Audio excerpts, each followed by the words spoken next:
It's the Orioles on Masson, and we welcome you back to Fenway Park in Boston. Game 2 of this 4-game set. Red Sox coming away with a 6-2 win in the ball game last night.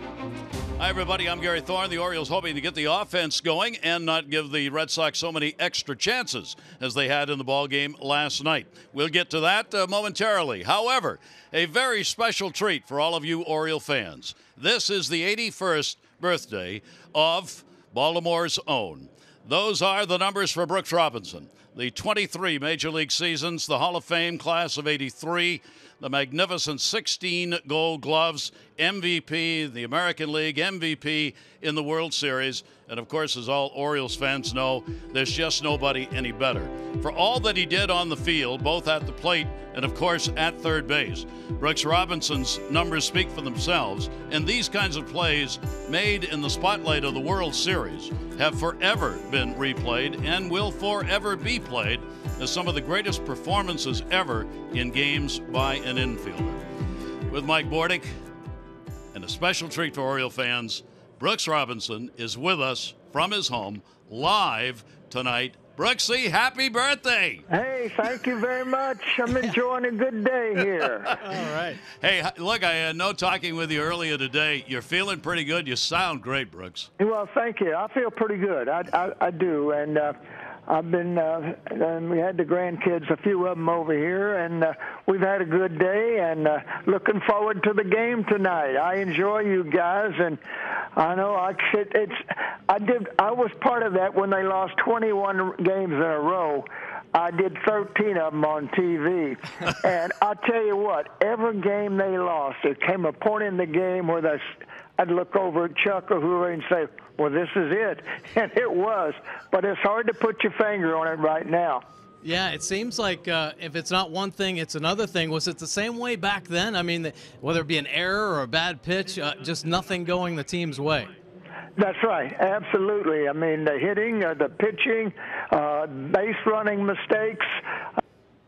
It's just hard to say one thing's really the cause of this atrocious start. But, I mean, things have got to get better. That's the way I feel. So that's what I put my hope in. Brooksy, what do you say to players, yourself as a former player? I mean, most of the seasons you played, you were winning a lot of ball games. But what would you say to the Oriole players right now at this moment? I'd say, look, you can turn it around. You got the ability to do that right now, and it's just a combination of putting everything together. They just haven't been able to do that. One game, no one hits, or 2 games in a row now.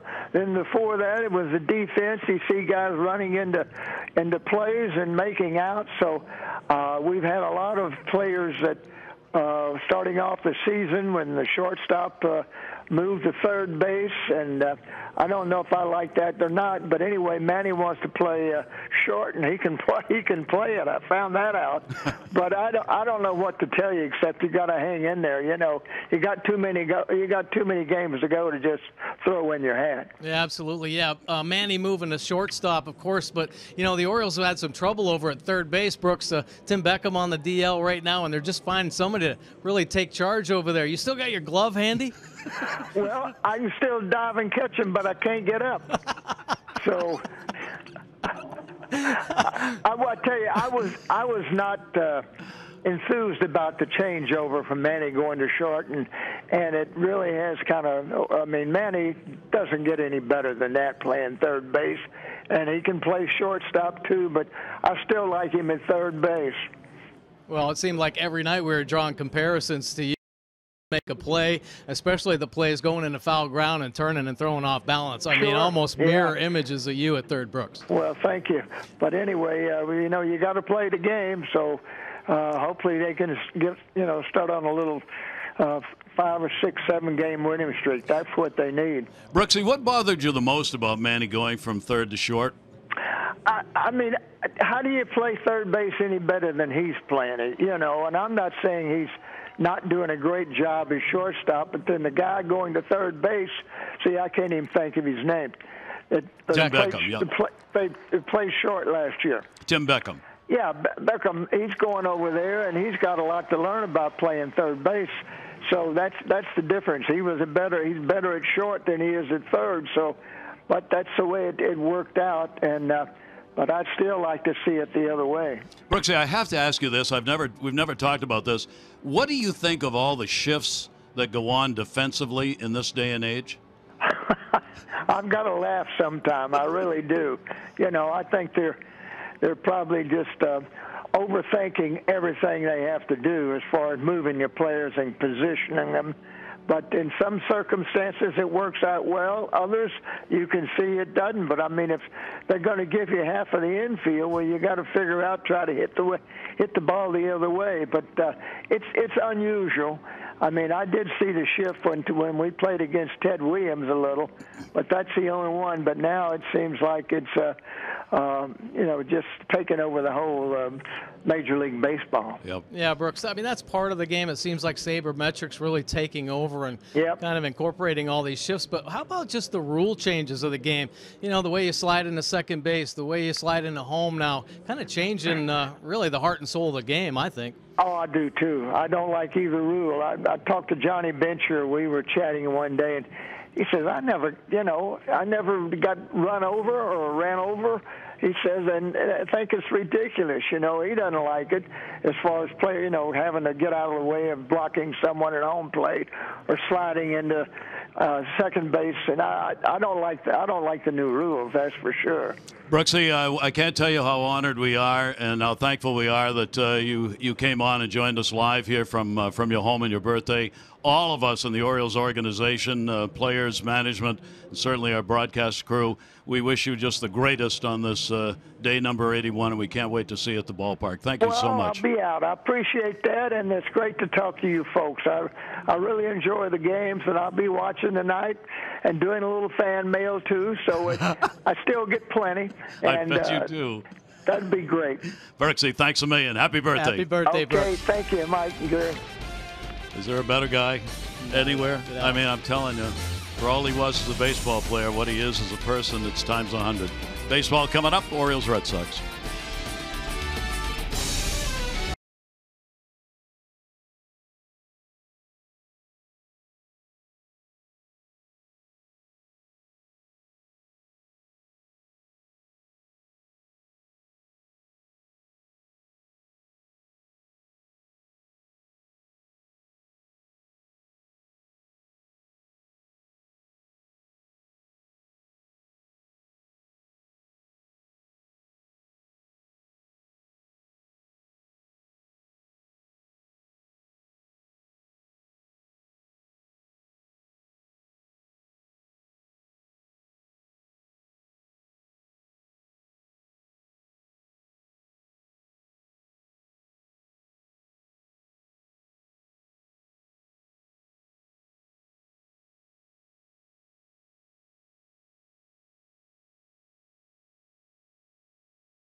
West, low fares with nothing to hide.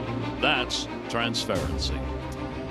Some high clouds, lights on here at the ballpark, and let's take a look at what it looks like weather-wise. Game time temperature brought to you by BGE Home. We know more, we do more.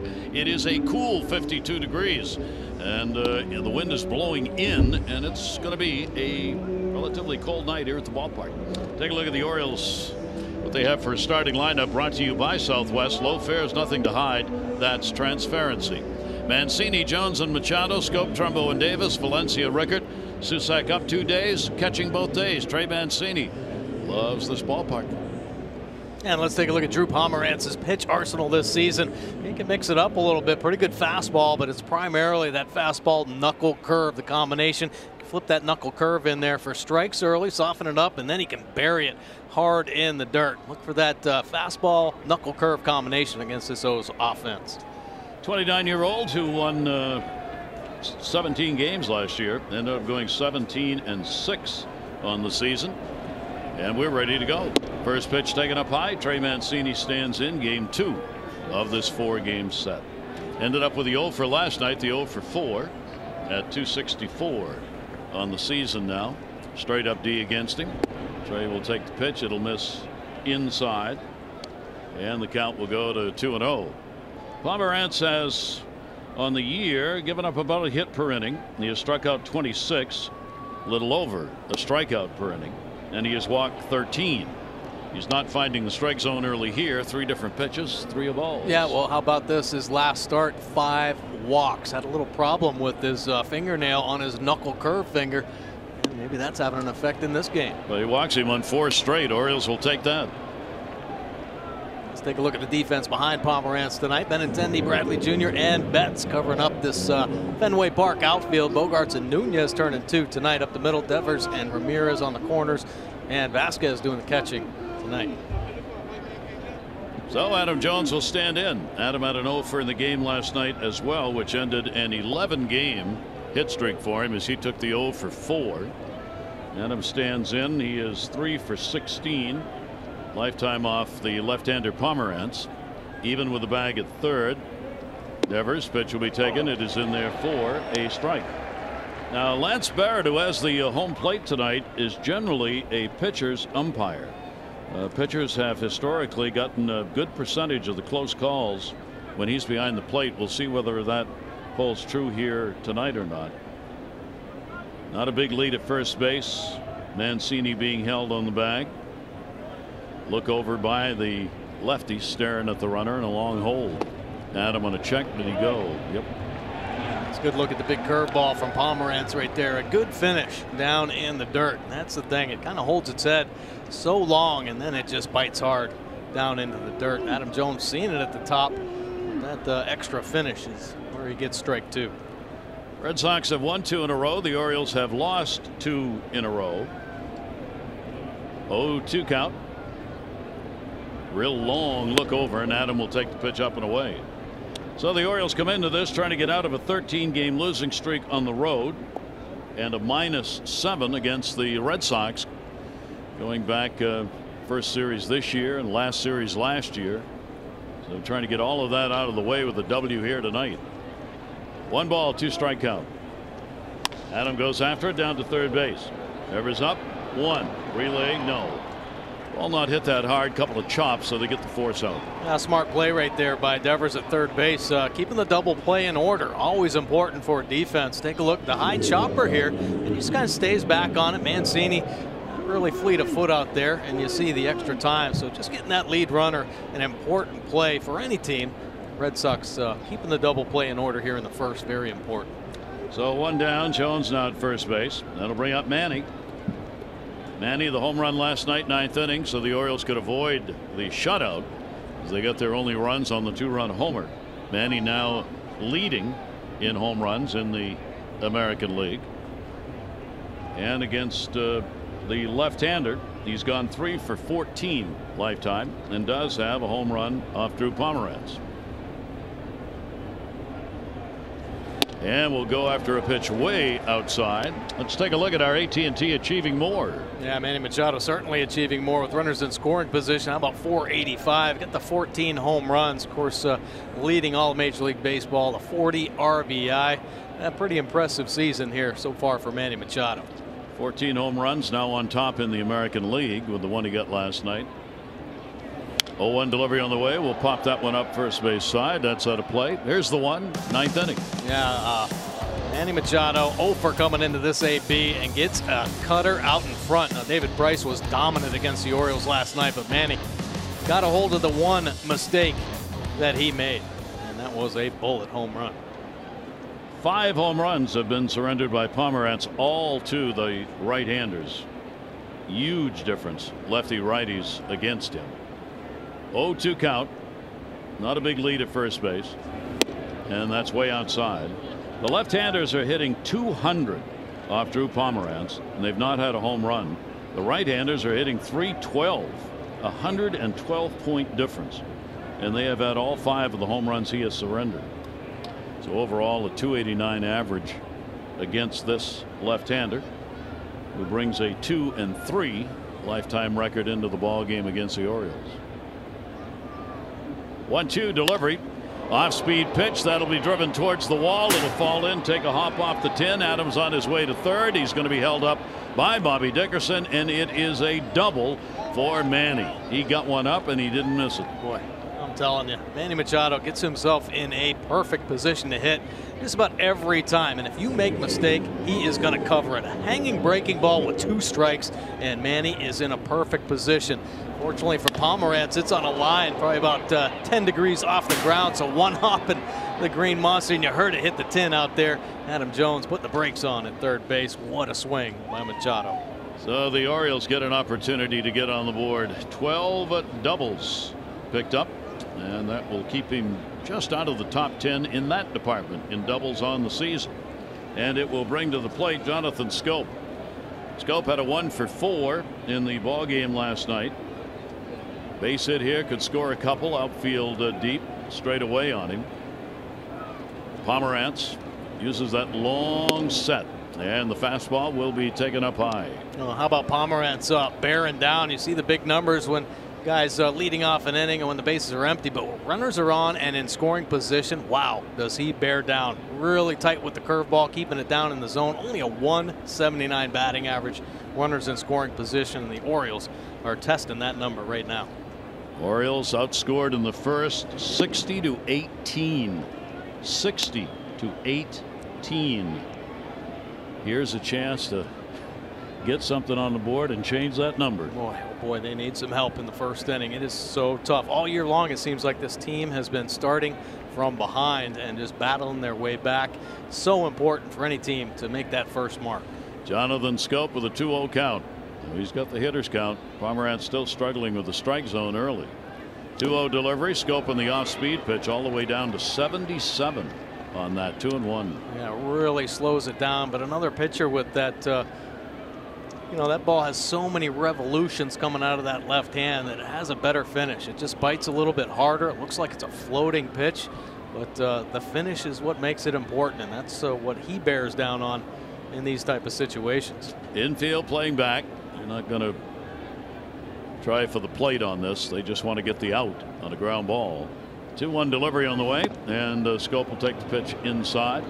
So Pomerantz goes from 77 to 90 on the gun, but ends up missing in a 3-ball 1-strike count on Schoop. Jonathan with limited chances with runners in scoring position for all the time he was out. He is 6 for 25. It's a .240 average so far. That'll go up. He's got 2 ducks on the pond here in the first inning. Here's the 3-1. Chase ball 4, and it's 3-2. Yeah, sure did. A situation, obviously, Jonathan Schoop really wants to separate the Orioles here from the Red Sox. Gets a 3-1 fastball, and he is just all over the fastball. Unfortunately, it's about 6 or 8 inches out of the strike zone. Tough to get on top of that pitch. Both runners getting decent leads. That infield spread out. Jones walking a quarter of the way down at third, and Manny at second base, a big secondary lead. Pomerantz tries to control the leads with that long hold he has on the mound. Timeout asked for by Vasquez, who's doing the catching in the ball game tonight. Leone was behind the plate for the Red Sox last night.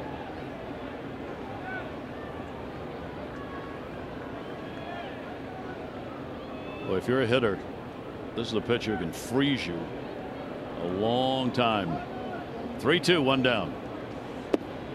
And the bases are loaded.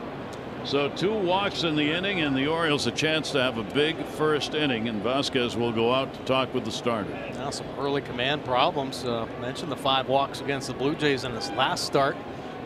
So still having a hard time getting over the plate.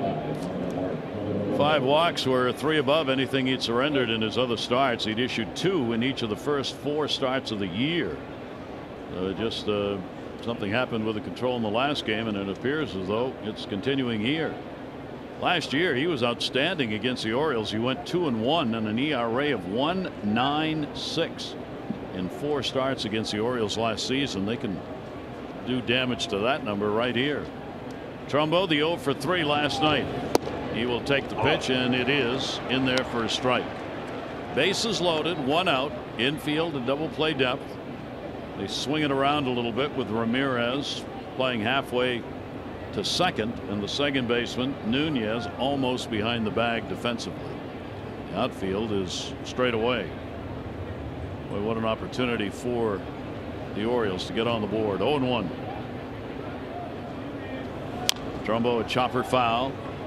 He finds the strike zone on a couple of pitches. 0-2. Now flipping that slow curveball in there to take advantage of the count. And sometimes when Pomerantz is on his game, he will pitch backwards. A couple slow fastballs, and then he'll try to pop that heater at the top of the zone. When his command's right, he does not mind working that inner third to righties either. Trumbo's first chance with the bases loaded this year. The Orioles have gone as a team 5 for 25 with a couple of grand slams that have been hit this season. Alvarez has picked up one of those. Manny Machado the other. 0-2 count. Trumbo, a ground ball, not hit hard. Going to go to first for the out, and a run will score. So Trumbo will pick up an RBI on the slow roller. Devers, who was playing back, took a little look at the plate, but decided, nope, better get the out at first. Take a look at how he pitched him. Bases loaded now to Mark Trumbo. A breaking ball, first pitch. Takes full advantage of the count with another breaking ball, and why not try it again? Everything staying at the bottom of the zone, trying to work that ground ball. Sure enough, gets it, but it's a top ground ball. Too slow a pace to turn to, and the Orioles make that first mark. So the Orioles have the 1-0 lead, and still 2 in scoring position with Chris Davis up. Chris, an 0 for 3 in the ball game last night, and as we said, the left-handers with that minimal 200 average off Pomerantz. Pitch on the way will just miss outside for a ball. More than midway through the month of May, Chris is hitting 173 this month. 9 hits, 2 of the 9 have been home runs. You saw the overall average on the year at 169. Machado's on at third base. Jonathan Scope on at second. 1-0 delivery on the way to Chris. They're going to do a pickoff at third, and close. Big lead.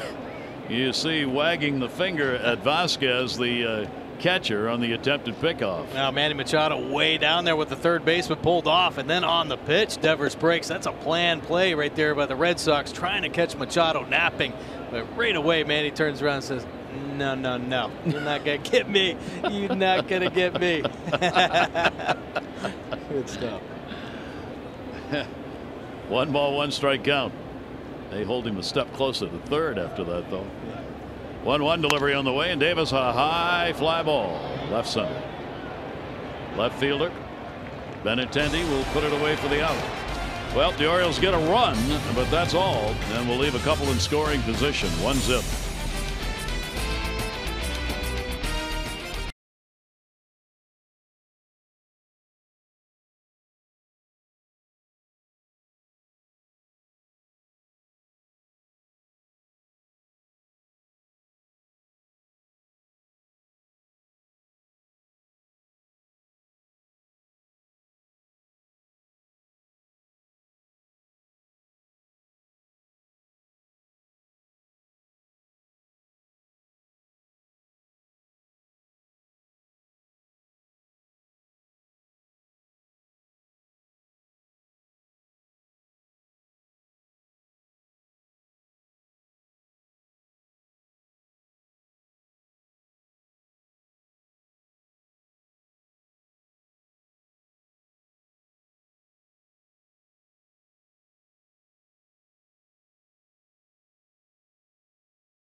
First run of a ball game.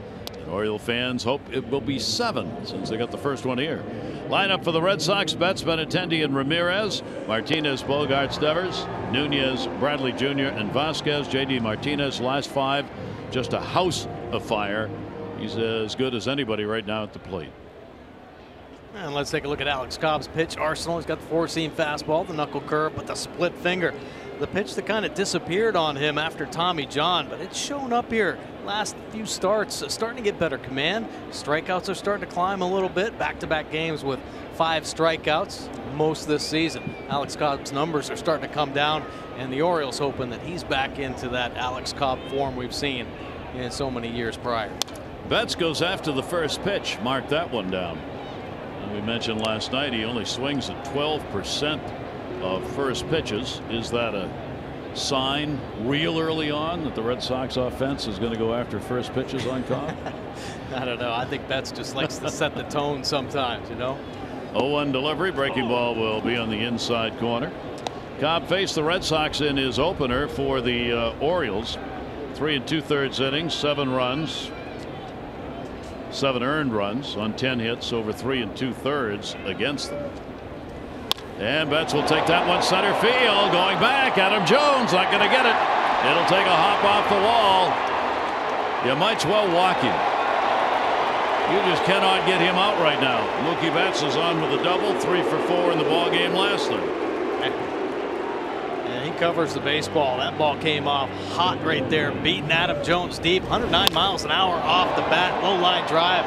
Adam looked like he had a beat on it, but it had a little extra giddy up on the end.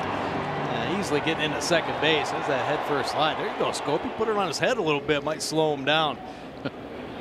League's leading hitter, 364, 17th double of the year.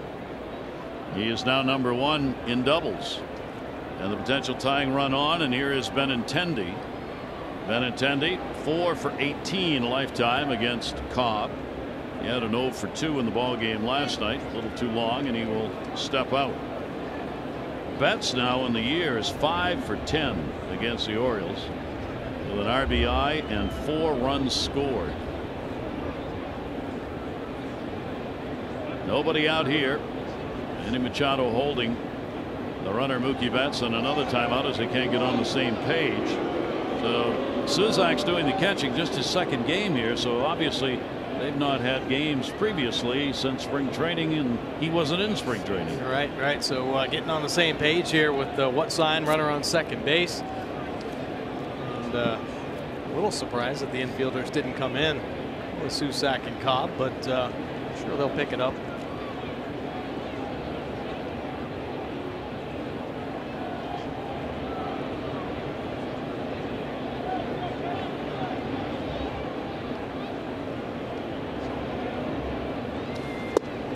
Strike on the outside corner. So Benintendi getting the RBI chance. Cobb up against the Major League's best offensive team, leading in runs, average, slugging, doubles, and extra base hits, and they don't strike out. 3rd lowest strikeout rate. And a foul back on a good heater at 91. Benintendi couldn't line up. Yeah, good fastball there. I think Alex Cobb kind of went through a transition. Obviously signing with the Orioles, a late start, so first few starts kind of like a spring training mode, and last few he's just had better command of all of his pitches. I talked about that split finger getting a little sharper, breaking ball really good. The fastball command is the pitch that it's right on the edge. He is so close to having that pinpoint command, just missing the inside corners, and if he can move that fastball around, boy, it's going to be a different pitcher. 0-2 count. Delivery to Benintendi, and that's going to go into Jonathan Schoop's glove. Throw, they got him! Double play! And a mistake by Mookie Betts. He got too far off the bag, and the Orioles double it up on a big defensive play early. Yeah, beautiful play by the Oriole defense. A little jam shot here. A great pitch by Cobb, sticking that fastball in the hands, and Manny hollering out. Got him at second, and how about that? The quick release. Schoop hears him. Manny, the first baseman there at second base. That's a big time play to start this ball game out. So the Orioles clear the bases on the work of Jonathan Schoop and Manny Machado. And now 2 down and nobody on. Here's Ramirez. Hanley Ramirez, a 5-game hit streak, extended it with a 2 for 4 in the ball game last night. Cobb gets some big time help from the D. Ramirez 5 for 14 with a home run. Lifetime off the Orioles' 30-year-old right-hander, looking for his first win of the year. 1-0 deliveries away. For Cobb, he comes in with a 6-5 mark. ERA of 4.02 against the Red Sox. His 16th career start against Boston. He has dropped 2 in a row. The last 2 against him he's lost. That'll be a broken bat to short. Big arm for Manny. Knew he had time. Sets himself and makes the play. So the defense comes to the fore. No runs, 1 hit, no errors, nobody left on. Orioles lead at 1-0.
Being selected. 500 more for every Orioles home run hit tonight. Play Home Run Rich's scratch-offs, win up to $50,000, or enter non-winning tickets for a chance to be the contestant of the game. Visit mdlottery.com/home run. Stephanie, good luck. Be a little tougher tonight. That wind's blowing in, unless it changes direction or dies down. Getting a ball out of here could be a little difficult this evening. And it's cold, which doesn't help you when you hit it. Here's Danny Valencia. Valencia at third base. Danny, a couple of hits, 3 at bats in the ball game last night. On the year now, he's 3 for 11 against the Red Sox. Brought in to hit against the left-handers, and Drew Pomerantz is one of 3 lefties in this 4-game set who will start for Boston. Yeah, you know Valencia is going to be in there for all the lefties. Danny's starting to heat it up too. I mean, he's been swinging the bat pretty well all year. Last 12 games though, up over 400. You know his name's going to be in the lineup. 263 off the lefties so far for Danny. Pitches on the inside corner for a strike. Carries about a 320 lifetime average against southpaws. 1 ball, 1 strike count. Pomerantz worked out of a jam, even though he gave up a run in that first inning. Down to third base. Devers up. A couple of crow hops, makes the play, and 1 down here in the second inning. The Birds are going to be hosting the Nationals May 28th through the 30th. Kickoff summer with a special 105 Memorial Day matchup. All fans get the Orioles Memorial Day t-shirt, and on Wednesday the first 20,000 15 and over get the Orioles cooler backpack presented by Visit Sarasota. Tickets are at Orioles.com. Nationals already getting rained out against the Dodgers in Washington. That's the weather that's supposed to move in here tomorrow. Jeez, if that comes up here, it's going to snow. It's not going to rain. Yeah, that's what I said today. It's cold enough to snow. Pitch will be taken for a strike. Joey Rickard 0 for 3 in the ball game. Fine defensive play last night in right field for the Orioles. Just overall absolutely solid on a couple of tough plays out there. A bouncer that he stays off from 1-1. Yeah, Joey, a solid defensive player, but this year really coming into his own offensively. Got sent down to AAA and was raking. Gets called back up here. A couple of home runs. First day back in action. Pomerantz with the 1-1 delivery on the way, and that will be in there for a strike as well. Again, 76 miles an hour. His variation velocity wise from that fastball to those off speed pitches, 91 or 92 to 76, 77. 1-2 delivery upstairs for a K. Yeah, those slow breaking balls make that 88 at the top look like 98 at the top of the strike zone. And Pomerantz, like most, just a little extra life at the top of the zone. He's pulled off some fastballs, so he's getting some running action as well. So Rickert retired on the first strikeout by Pomerantz. Andrew Susak now doing the catching as he did in the ball game last night. 28-year-old veteran came up yesterday, literally, and played. Got off the plane, up to the ballpark, got dressed, was in the lineup, and out he went. Yeah, whistled a double. First hit in Major League since September of 2016, so it's been a little while. Yep. I know he's happy to be back. 106th Major League game for him. He has had the big average against left-handers. One of the reasons the Orioles wanted him up for this series. Hitting .321 lifetime against lefties. That was not the case this year in the games he played at Norfolk. Hit only a .150 off left-handers. And Pomerantz will be up to him, and a 1-ball 2-strike count. Boy, Pomerantz really kind of working hard early in this ball game. Pitch count getting up there and really just spraying it all over the place. Doesn't look like the command has quite gotten back in there after that last start. 1-2 delivery down to first base side and foul.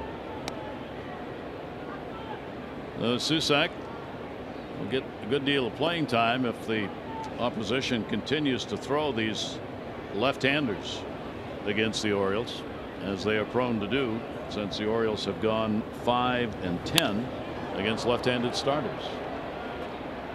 Straight away to center. Bradley is there, puts it away, and a 1-2-3 inning for Pomerantz. The Orioles lead it 1-0.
Look at these numbers here, finding his groove for sure. The slow start that we talked about in April, kind of his spring training for the Orioles, and he got roughed up trying to find the command of all of his pitches. It was a 13-11 earned run average. Yeah, tough time.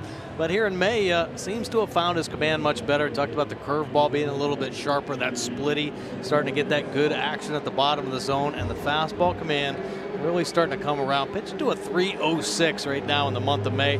That win is on the horizon, maybe tonight for Cobb, especially if this Oriole offense keeps making some marks. So the 1-0 lead early on for the O's. Here is J.D. Martinez. Look at those numbers. Just an amazing start for Martinez. Free agent, signed late, as we mentioned. He comes in with a 5-game hit streak. And he'll take the first pitch down and away. How about the numbers since last September, Gary? Pretty impressive stuff. 29 home runs first, the RBIs first, that batting average 364. Just impressive stuff for J.D. Martinez. The Red Sox took a while to sign him, but they finally landed him. One of the most impressive offensive performers in the game right now, and he's hot, hitting home runs. Went straight away in last night's ball game in the first inning. A huge offensive piece for the Red Sox, especially. I mean, last year lacking all that power production since Big Papi left the team. So Martinez, the guy they're looking to count on to drive in runs and hit those homers. Delivery by Cobb will be a strike. Against the Orioles this year, Martinez 6 for 15. He's had 2 home runs and 5 RBIs in the games played so far. And that's not unusual for Martinez against a lot of clubs. Cobb trying to get him out of there. 6 for 10 with a home run off Cobb in his career. Here's the 2-1 delivery. That'll be foul back. Orioles have the shift on against him. But as we mentioned last night, Cobb with 18 opposite field hits is the leader in the majors coming into the series with opposite field hits. And he's got pop the other way too. He does not look to pull the ball over the green monster. He's looking to drive it into the bullpen out there. And so staying to the big part of the field is his game. Delivery by Cobb, and that's going to miss outside. And the good eye on that one at 93. And the count goes full. 3 balls and 2 strikes. You've got 3 of the top 4 hit leaders in the league. Betts, Machado, and Martinez. Betts is 1, Manny is 2, and Martinez is 4. Altuve is 3rd. And that will go to short. Manny just on the edge of the outfield grass. And Martinez retired, 1 away. More ground balls you see off Alex Cobb. The better it portends for his start. Yeah, you got that right. Keeping the ball down, getting that movement, bottom of the strike zone, and utilizing the defense. Man, he's playing some sharper D at shortstop. Good to see out there. Good to see Alex Cobb using the defense behind him. Already made some nice plays. And that will bring to the plate Xander Bogaerts, one of the 2 home runs, along with Martinez, picked up last night by the Red Sox. 3-run homer. He has homered 2 in a row and 3 home runs in his last 7. Bogaerts will take the pitch away for a ball. He's got a modest 3-game hit streak, 5 for 12, a couple of home runs, 6 RBIs. Should never use the term modest. Any hit streak in the major leagues is a hit streak. Good. 1-0 delivery by Cobb. That's going to go to center for a base hit. Hard line drive straight up the middle. Bogaerts is on with 1 away. Experience yoga at the Yard, presented by Kaiser Permanente following the June 16 game against the Marlins. Purchase a ticket package and receive a ticket to the game post-game yoga session on the field conducted by Baltimore's own Holistic Life Foundation and an exclusive Orioles yoga mat. Ticket packages available at Orioles.com/yoga.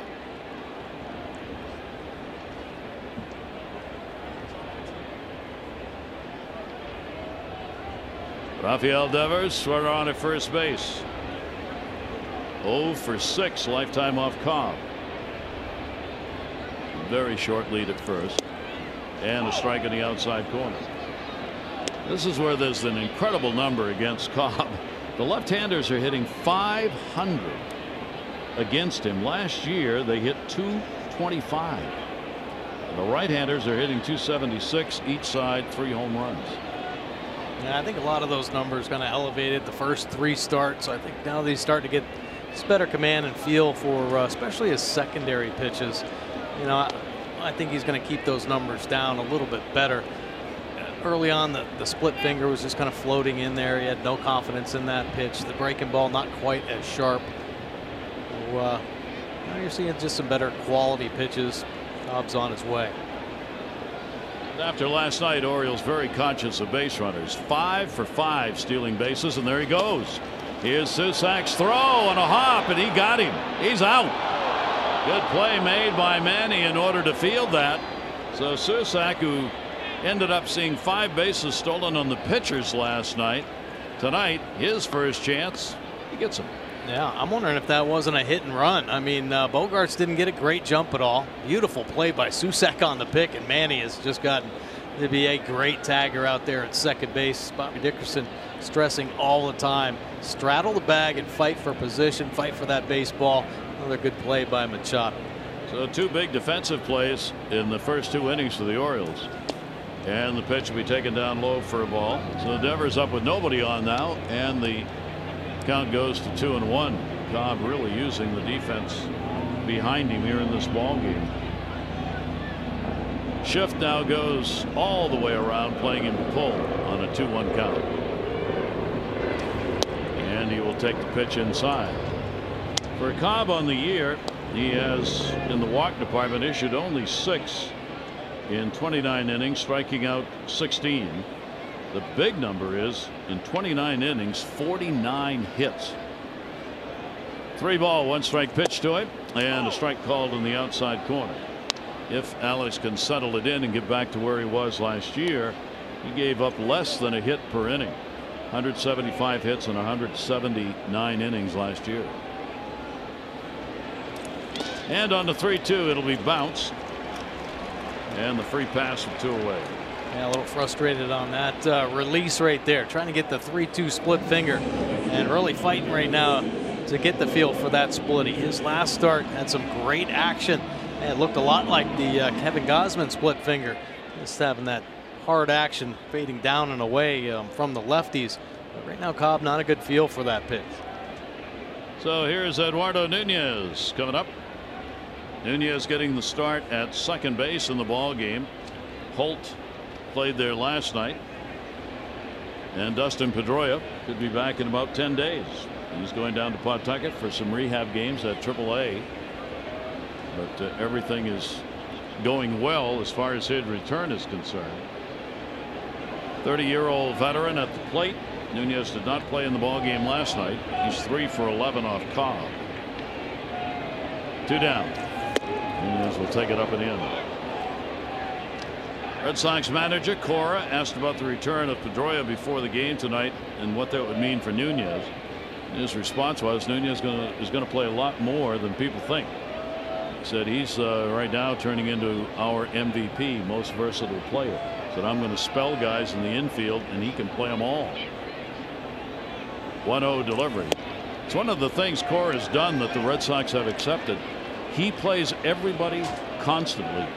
It's always a different lineup. He wants everybody to get a rest on a consistent basis, and the players have said, okay, we'll do that. Yeah, stay fresh. A long year, and I think a lot of managers starting to realize that. Rather have some fresh players in the month of September when you're making that push. That pitch is going to be up and in, so he goes 3-0 on Nunez with Jackie Bradley Jr. waiting on deck. Now stepping away, catching his breath right here. And still trying to harness that fastball command. Losing it arm side, up and in a few times. And there you see. He's got to finish over that front side, just pulling out of his delivery a hair. He's not walked more than 2 in any game this year. And we'll catch the inside corner with that one. A 3-ball, 1-strike count. Nick Showalter hoping his ball club get out of this funk. Pick up a win on the road where they're only 3-17 in road games. 3-1, not a big lead at first. That's going to be in the air, left field. Trey Mancini coming. Shortstop Machado will get there and put it away. So no runs on 1 hit, no errors, 1 left on base after 2. The Orioles up.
area employers and individuals.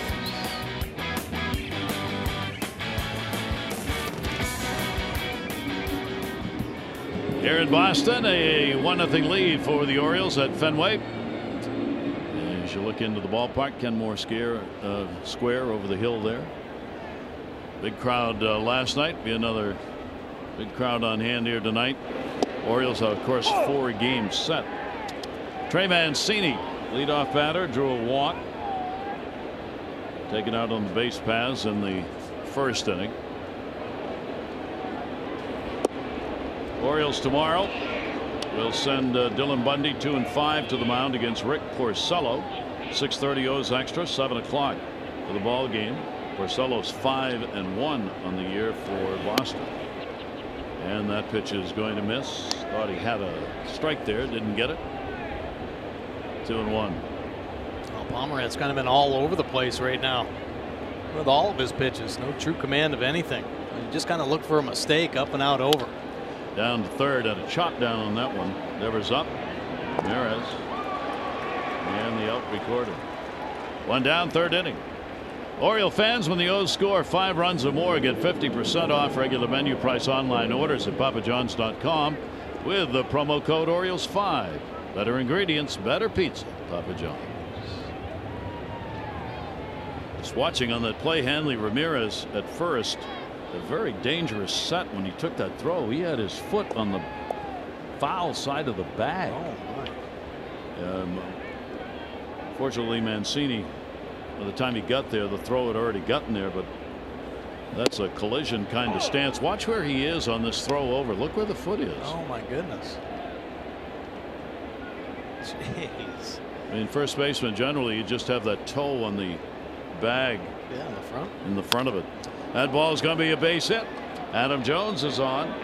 So Adam, who had to field his choice his first time up, starts another hit streak, he hopes, with a 1-out single here in the third inning. Yeah, nice swing right there from Adam Jones. Just ended an 11-game hit streak last night. So yeah, start another one. Adam hitting .281 so far in the month of May. So the Orioles got a runner on. That'll be hit number 2 for the O's, each team with 2. And here is Manny, who delivered a double his first time up.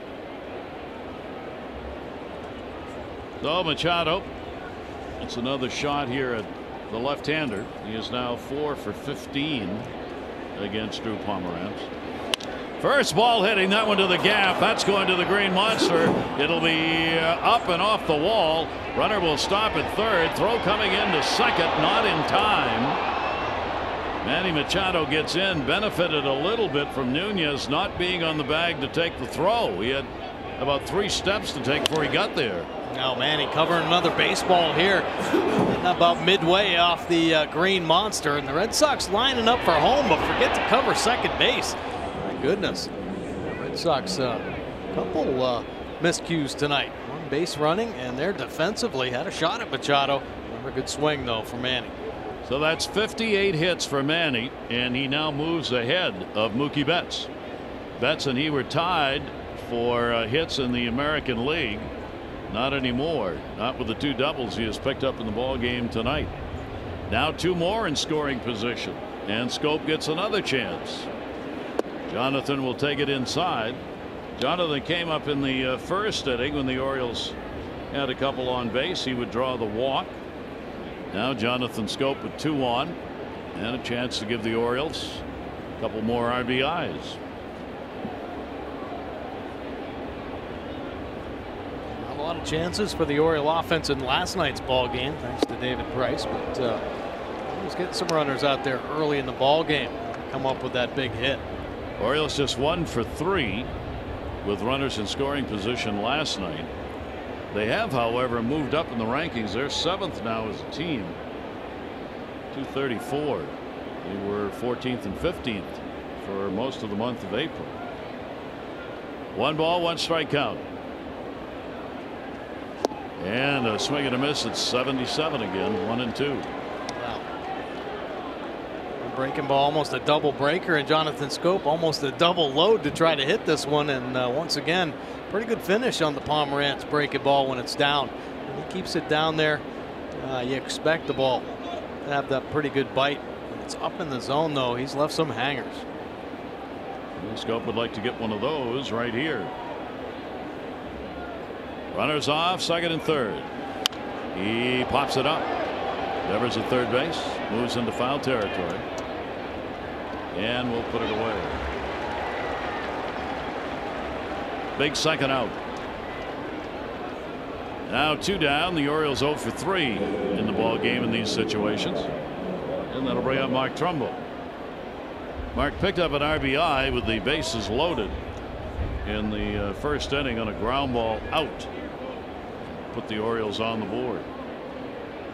We're Trumbo on the year now, 5 runs batted in. This is the 16th game that he has appeared in since coming back off the DL. 2 on, 2 down. Foul tipped, I think. It was a bouncer and a strike. So Trumbo right now telling himself, all right, see that pitch up, see the breaking ball up, and Pomerantz's game, you start thinking up. That's when he elevates that fastball, gets it up around the letters, numbers high. Jonathan Scope made that second out on the high heater.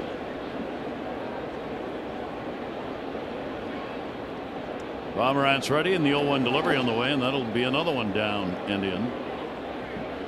Vasquez is going to have a night, so long as a busy night. Yeah. So long as Pomerantz is on the mound, it looks like, because as Mike said, he just all over the place with these pitches.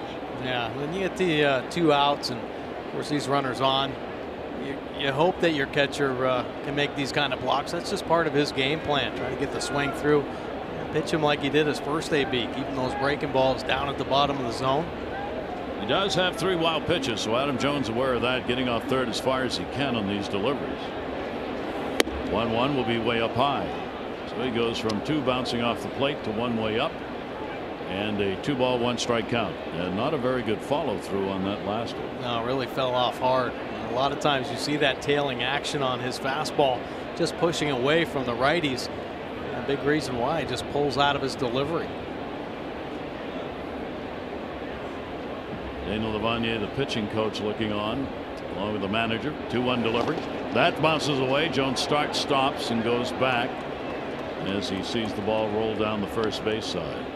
You like the aggressive intent, though, from Adam Jones. A good secondary lead, sees it down, takes a hard, aggressive step. And Vasquez really hooding that baseball, keeping his chest over. You see Adam down there. Oh, yeah, he's thinking about scoring for sure. Another good play made by Vasquez. So the count goes to 3-1. Davis waiting on deck. Trumbo trying to pick up a couple of RBIs. Runners will be off on contact with 2 down. And a ground ball to short, backhanded. Bogarts over to Ramirez, and he works his way out of the inning, living dangerously. Pomerantz leaves 2 in scoring position.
Teixeira says he is not surprised ex-Yankee teammate Robinson Cano tested positive.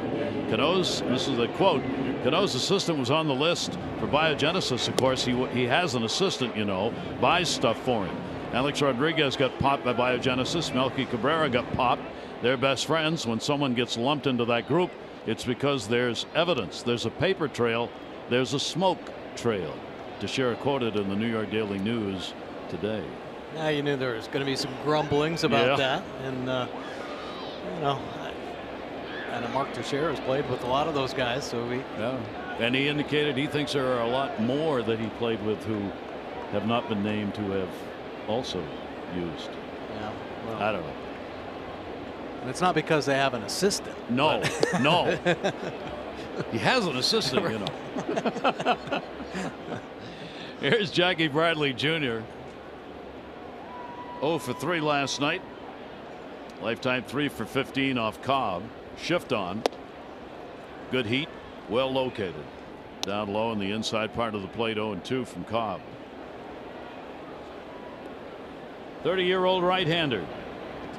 The Orioles hope can pick it up the rest of the way. Get that first win here. 0-2 delivery. And got him. So the strikeout, the first in the ball game for Cobb, and the woes continue for Jackie Bradley Jr. Yeah, Jackie Bradley Jr. scuffling a little bit, but a good 2-seam fastball. Starting it in. Take a look. Nissan pitch cast. Is it just enough movement in the zone? I don't know that Cobb's still real happy with his fastball command. That's kind of a dangerous 2-strike pitch right there, but he has made a couple good pitches with his fastball. That will bring up Christian Vasquez, who's doing the catching. Arjun McDowell, pitching coach, on the left with Buck. Vasquez has got the numbers off Cobb. No question why he's in the lineup. He is 8 for 11 against Alex Cobb in his career. That'll get you in the lineup.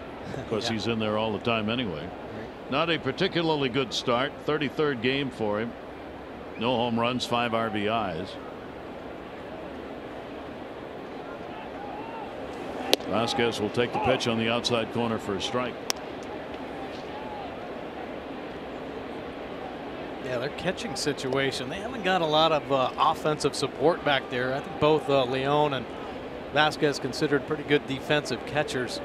Leon probably thought of more of the offensive type, but I think both have had some success, but slow starts this season. Fortunately, they're on a team that can afford to have a position where you don't get a lot of offense because everybody else gives it to you.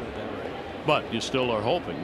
I mean, he's a much better major league average, 261 coming into the season, so well above what Cora is seeing out of him right now. Vasquez, the 1-2, ground ball towards second. Scope. Couple of quick outs. Turn the order over, and we will remind you you can experience a Father's Day catch on the field presented by Pennington Grass Seed on Sunday, June 17. Special ticket packages include a pregame session at Catch on the Field, 2 tickets to the game, and prior to the game, the first 20,000 15 and over, 18 and over, sorry, will receive an Orioles necktie. Tickets at Orioles.com/crush. I like that. That dad right there is throwing a knuckleball to his son. He says, "Hey, catch this." Son takes it off the chest. "Come on, Dad.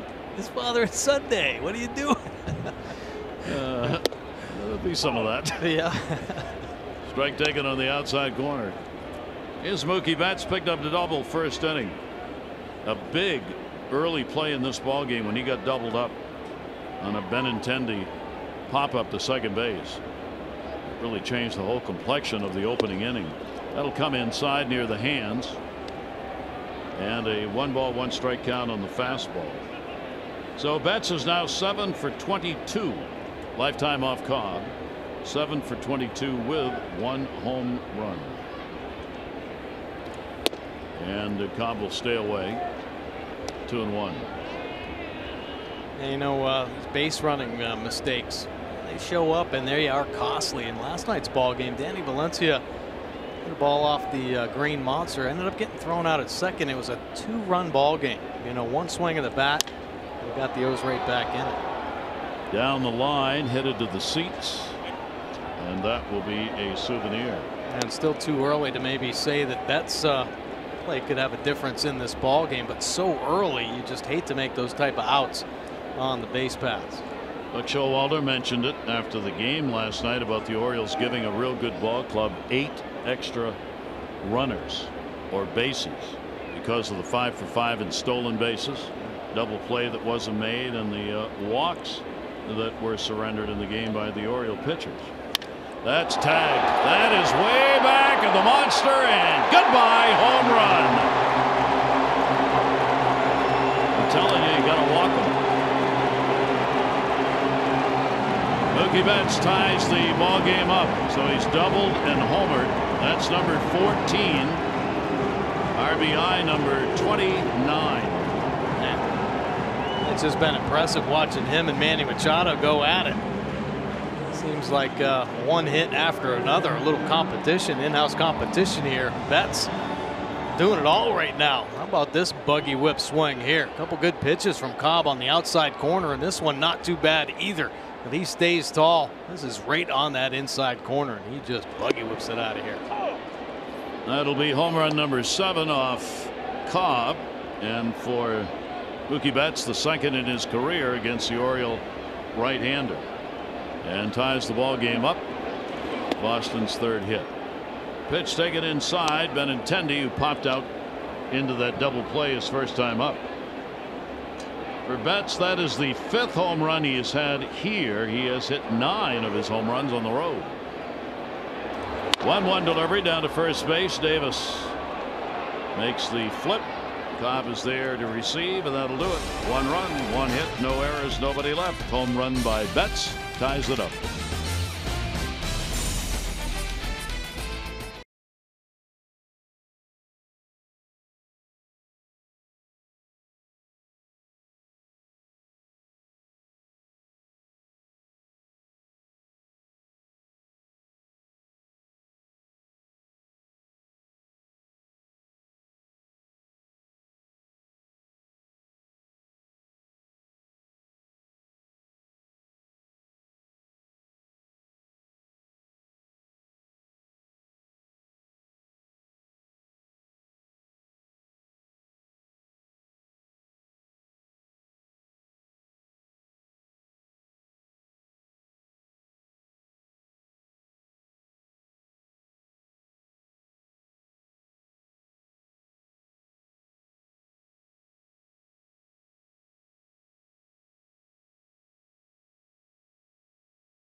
In fact, around Major League Baseball, Buck Showalter came out to get his pitcher after Bogaerts delivered a home run. Bogaerts, though, hadn't even gotten to third base, and Buck was already out on the field. Watch this. Kevin Gausman, night done. There's Buck, there's Bogaerts just getting to third. I'd never seen that happen in Major League Baseball, nor did anybody else. Everybody commented it on. So I asked Buck tonight, I said, what do you think?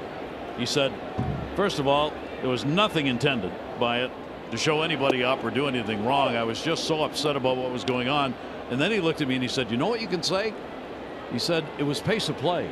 If I get out there early in a hurry, get the pitcher out, it saves 2 or 3 minutes to the ball game. So I was doing it for pace of play. That one going to the gap way back in center field. It'll take a hop up and over. And Chris Davis will deliver a double, a ground rule double, some 400 feet away to start the inning out. Nice swing by Chris Davis, picking up his 4th double of the season, and what a way to start this inning. The runner out there in scoring position, and Davis getting on the breaking ball, going down and getting it. Great head position, keeping that lower half in control, and it came off hot. 1 hop up into the seats. Look at that, 420 feet away to straightaway center here at Fenway. It's a big ball. That's a home run in a lot of ballparks. Yes, it is. That was hit. So the Orioles get a chance to get that lead back. That's hit number 4 off Pomerantz. And Danny Valencia grounded out his first time up. Rickert and Susac due up. Bottom part of the order. Timeout asked for at the plate by Valencia.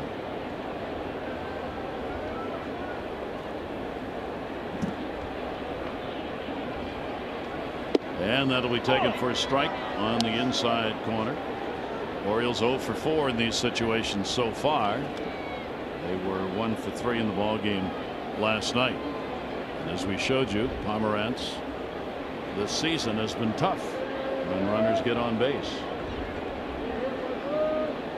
Yeah, the Orioles have had runners on base seems like every inning. Well, first and third anyway. Now the fourth.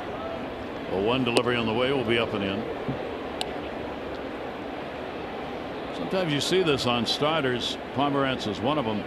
When the bases are empty, teams have hit 347 against him. When there's somebody on base anywhere, 229. That might tell me I might want to work out of the stretch a lot more without guys on base. Yes. 1-1 delivery. Big cut, foul back. Good pass there by Danny. A mistake with the fastball, and Valencia trying to make him pay right there. And it was a good swing because he stayed inside it. If that ball came off the bat, it would have gone to right center and done the job getting Chris Davis over to third, maybe score him right there. But now with 2 strikes, he just babbled. Orioles 0-4 against the Red Sox so far this season. 1-2 delivery on the way. Taken inside. In the series this year, the Orioles have hit 202 in the previous 4 games against Boston. 202. That's not going to stay that way. Nor is the ERA. The ERA against Boston in the 4 games is 6.19. That's why you're 0-4. Yeah, no offense and not so good pitching. Not a good combination. 2 ball, 2 strike count. Davis on at second.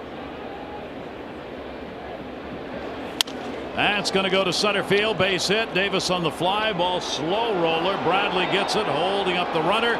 They miss the cutoff man, and the runner goes to second. So the Orioles get a Valencia pop to center. Davis was being held up by Bobby Dickerson, but the overthrow by Bradley allowed the runner to go down to second. Well, I think the Orioles catching a little bit of a break right here. Bobby Dickerson putting the brakes on Davis, a smart play, but I think Valencia thinking there's going to be a play at the plate, so he keeps on and running. He would have been dead to rights at second base. Take a look, clean single right there. Davis getting held up, and that ball is cuttable, and Valencia would have been done at second base. Fortunately, Orioles catching a break here, and now more pressure on Pomerantz. Oh, the Orioles second and third has been the rule here tonight. This time with nobody out. And Rickert at the plate. Strikeout victim his first time up. He'll put a pop up in the air to shallow left field. Davis is going to tag. Benintendi will make the catch. Davis will fake the go. This throw also misses the cutoff man. Well, we know what the Red Sox will be doing tomorrow pregame. Fortunately for them, the ball's not gotten away on either of these overthrows. Well, one thing the Red Sox outfield does have is speed. They can cover some ground out there. They don't have the best throwing arms. Benintendi is missing the cutoff man, thinking that Davis might challenge him there. Well, that's 1 out. And now Susac gets a chance. Flied out to center field. His first time up. 2 on 1 down. He's hitting .421 with the Tides with runners in scoring position. He had 8 hits and 19 at bats this year in these situations. Pitch to him will be on the outside corner for a strike. So he's looking to pick up his first RBI major league level this year. Sack fly zone out there.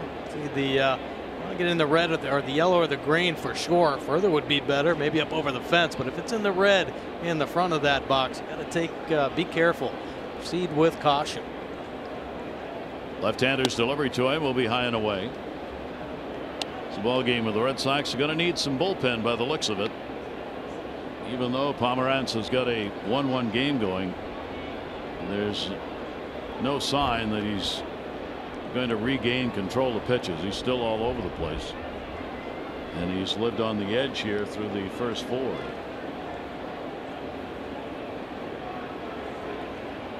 Runners off, second and third, 1-1. Check. Didn't go around on it. Bat held back. He'll get a hitter's count, 2-1. Boy, that's such a tough pitch. When you get runners in scoring position as a hitter, you want to drive the runs in. Obviously, I mean, that's what you play for. Come up with that big hit, and a pitcher just really tests you. Working the top of the strike zone there, so close to the eyes, it looks like a beach ball, but so tough to get on top of. Ball popped up, first base. And Ramirez will put it away. Wow. Pomerantz got a lucky charm going so far in this ball game. Well, these 2 pop-ups here with runners on, both elevated fastballs. I mean, that's what he's shooting for. He's either going to bury that breaking ball to get that weak contact ground ball, or hope for the high pop-up to the infield. And he's got a few of them in this ball game. So there are 2 away, and still runners on at second and third, and that will leave it up to Trey Mancini, the leadoff batter.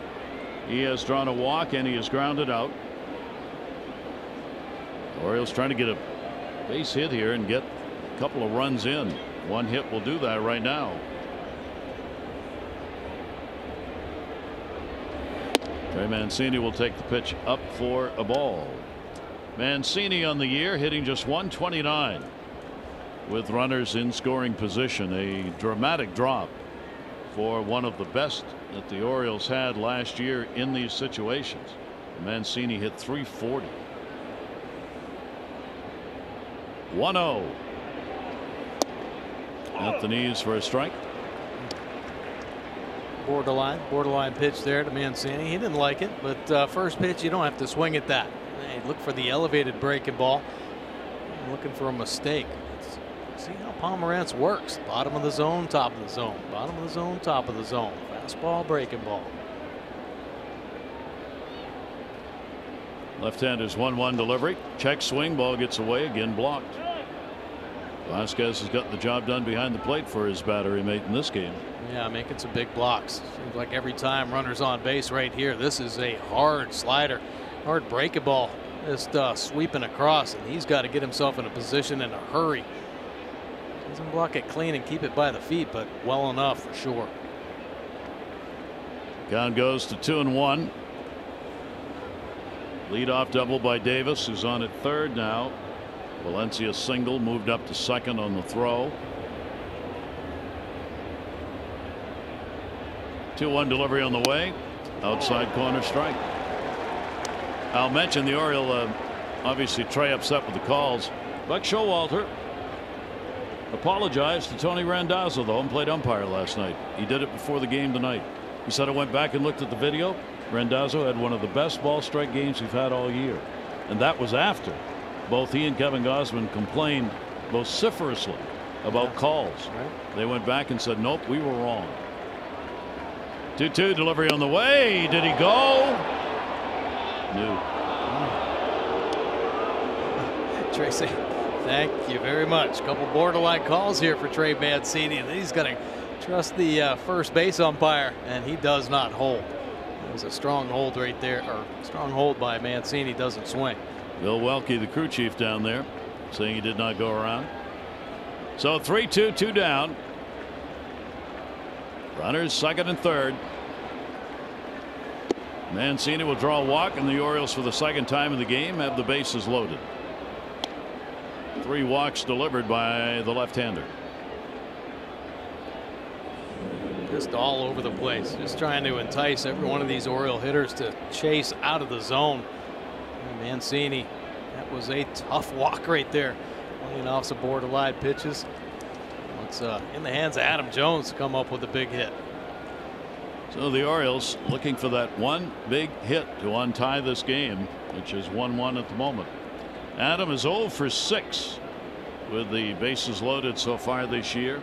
He's got Davis over there at third base, Valencia, and Mancini. There are 2 down. Adam will take the pitch up high for a ball.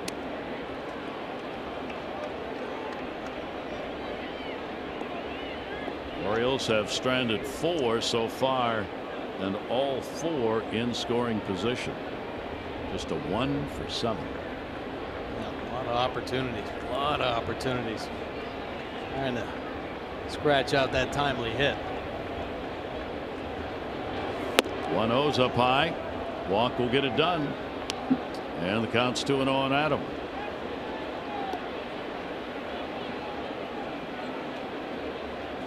One grand slam in his career.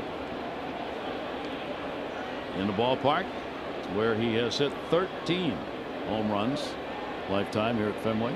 13 of the 28 he has hit against Boston pitching. 2-0 delivery on the way. That's going to be in there. Adam making him throw a strike. 2-1. A big breaking ball dropping in, stealing a strike right there. Of course, Adam gearing up for the fastball. Do some damage, but Pomerantz working himself back into the count.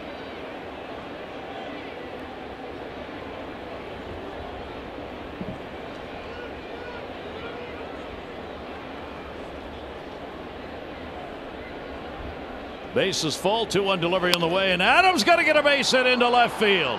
That's the one the Orioles are looking for. They're going to try at the plate. Here's the throw. One hopper gets away from Vasquez. Runners are going to move up as the ball trickles away from Pomerantz, who is backing it up. So Adam Jones comes through with a couple of RBIs, and the Orioles take the lead. Here you go. 2 out lightning. Adam Jones smacking it through the 5-6 hole. And Bobby Dickerson with 2 outs. Oh yeah, he's pushing it on Benintendi in left field. Vasquez can't come down with it. And Adam Jones hustling into second base. How about Danny Valencia getting on his horse, scoring from second base on a hard shot out to Benintendi. Good base running and nice hitting. So Adam Jones picks up the big hit they were looking for. And the Orioles take a 3-1 lead.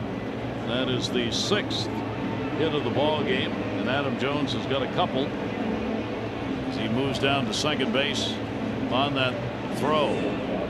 Red Sox defense has not helped them a lot here in this ball game. One of those games where it's not the errors, it's the plays that aren't made.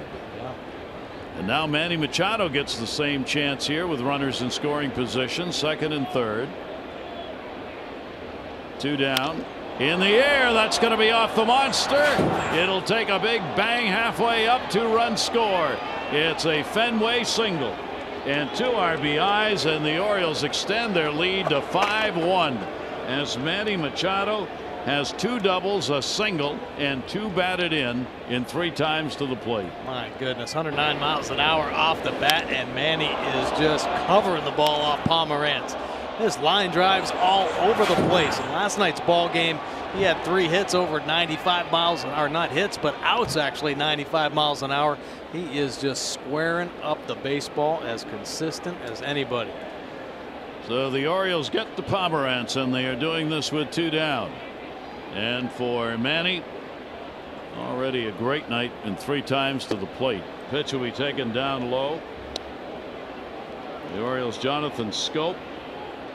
He has drawn a walk and he has popped out. Stephen Wright warming up in the bullpen. Manny, the league leader in RBIs, now has 42. J.D. Martinez of the Red Sox second with 38. Pomerantz delivery, the off-speed pitch tailed away from him. 1-1. Breaking ball, got to get Jonathan Scope going. Now some good success here at Fenway Park. Recently for Scope, back to last year, 21 games hitting well over 300. 1-1, Machado off first base, and that's going to miss down low. Well, the Orioles have really worked the left-hander in this ball game. And Manny over there, just another great night here in Boston for Manny. Now he's had 7 hits and 19 at bats this year against the Red Sox. 2-1 delivery, check swing on around. Scope with 2 balls and 2 strikes. This is the most runs that Pomerantz has surrendered in a ball game this season. The Orioles have the 5 runs on 7 hits. It's the second most hits. He gave up 8 to Kansas City, ironically, in a game he won. 2-2 delivery will be inside. Again, Vasquez having to block it, holds the runner at first. Take by Jonathan Scope. Hard breaking ball down and in, and there you see Vasquez getting that chest over the baseball, keeping it right in front of him.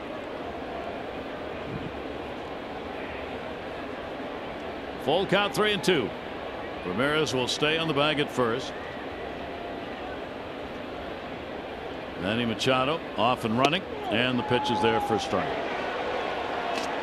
So the couple of strikeouts, but the Orioles get the big hits. They come up with a big inning as they take a 5-1 lead.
The big 81 for Brooksy today, and the Orioles celebrating with a 5-1 lead over the Red Sox. And we thank Brooksy so much for coming on with us live for our pregame show. Yeah, that was so much fun. That was great. That was just great. Yeah. Great treat for the fans. So the Orioles on top here, and a chance for Cobb to get his first win of the season. Hanley Ramirez will stand in and take the first pitch away. The Orioles, of course, are trying to avoid a new franchise record. They have tied the mark of 13 consecutive road losses. They want that ended, and right now in a position to do just that. Ramirez will pop that one up in the air towards short. Easy out recorded, 1 away here in the 4th inning. The 4th inning of Orioles baseball is brought to you by the all-wheel drive RAV4. Toyota, what drives you? Visit buyatoyota.com for a great deal. Now, Oriole offense really putting some pressure on the Red Sox Pomerantz tonight, and good to see him giving Cobb some run support here in the early going. Well, it's up to Cobb to put a big 0 up, get this offense going again. JD Martinez grounded out his first time to the plate. Shift on in the infield against him. Martinez will take the pitch away for a ball. Home run by Betts in the 3rd inning. Only run on the board for the Red Sox. Now the Orioles, 4 runs, 4 hits in that 4th inning. That's the other way. That's going to be a base hit. That's a pool table shot. He's going to try for 2. Rickard up. Here's the throw.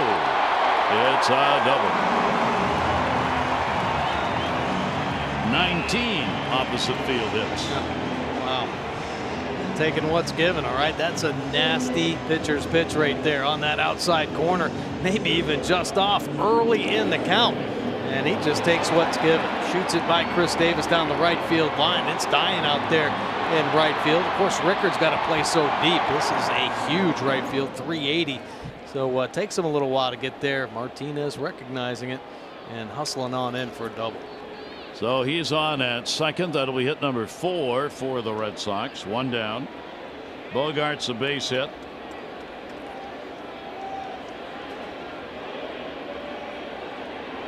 See if Cobb can hold the Red Sox to 1 run.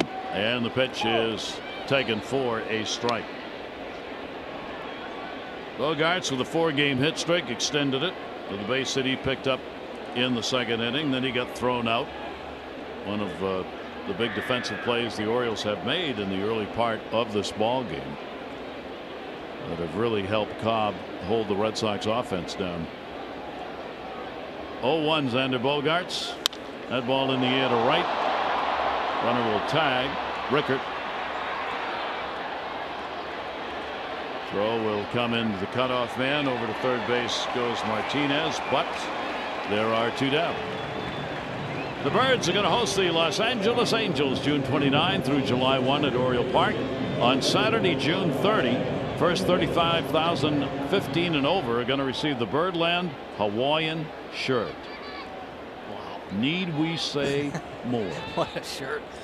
Go to Orioles.com. That's a good looking shirt, Gary. That is the world's finest attire. The pitch is taken for a strike. I think that day we may have to wear the Hawaiian shirt. Oh, don't you think? I like it. Yeah, I do. I like the call. Maybe with the Father's Day tie. Absolutely.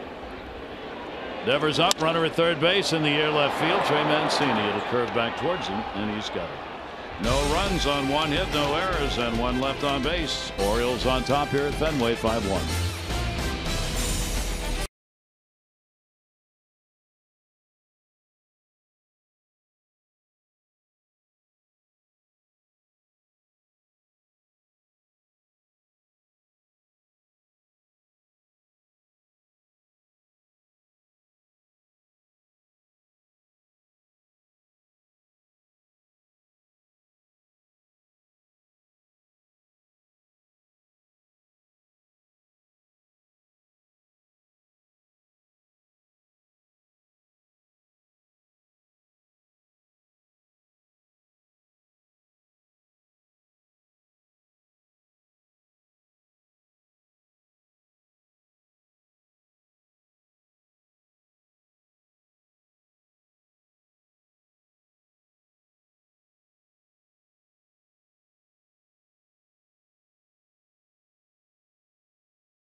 On him early, and then Adam Jones busted it out. 7 hits for the Orioles, knocking Pomerantz out with 4 earned runs, 81 pitches in only the 4 innings of work. And now it's time for the Jiffy Lube pitching change. Jiffy Lube stores now do brake services. Stop in and let Jiffy Lube perform a free brake inspection today. Well, the Red Sox reaching into their bullpen and pulling out Stephen Wright. This will be his 2nd appearance.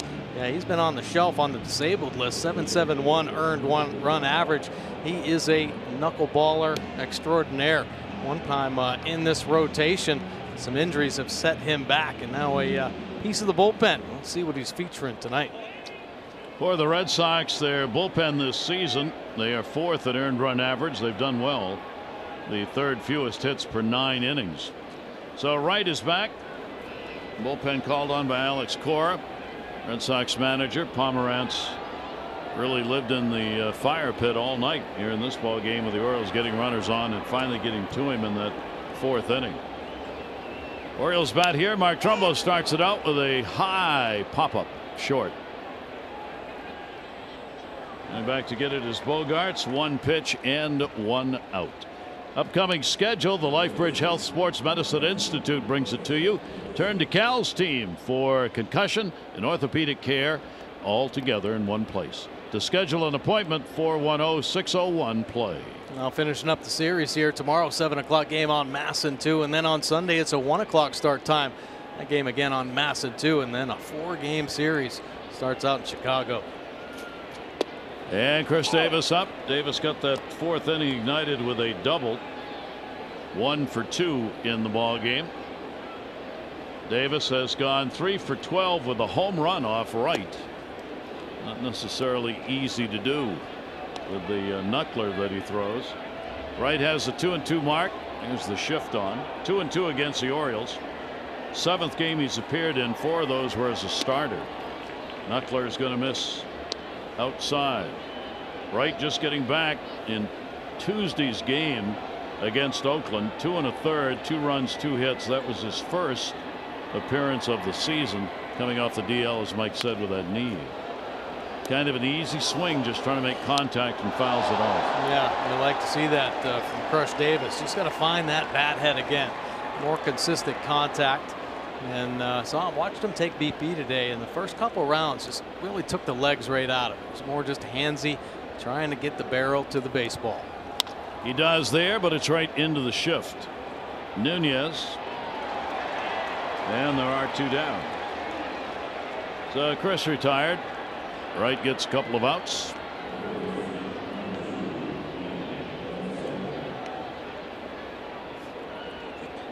Now with 2 down, nobody on, right after a quick inning.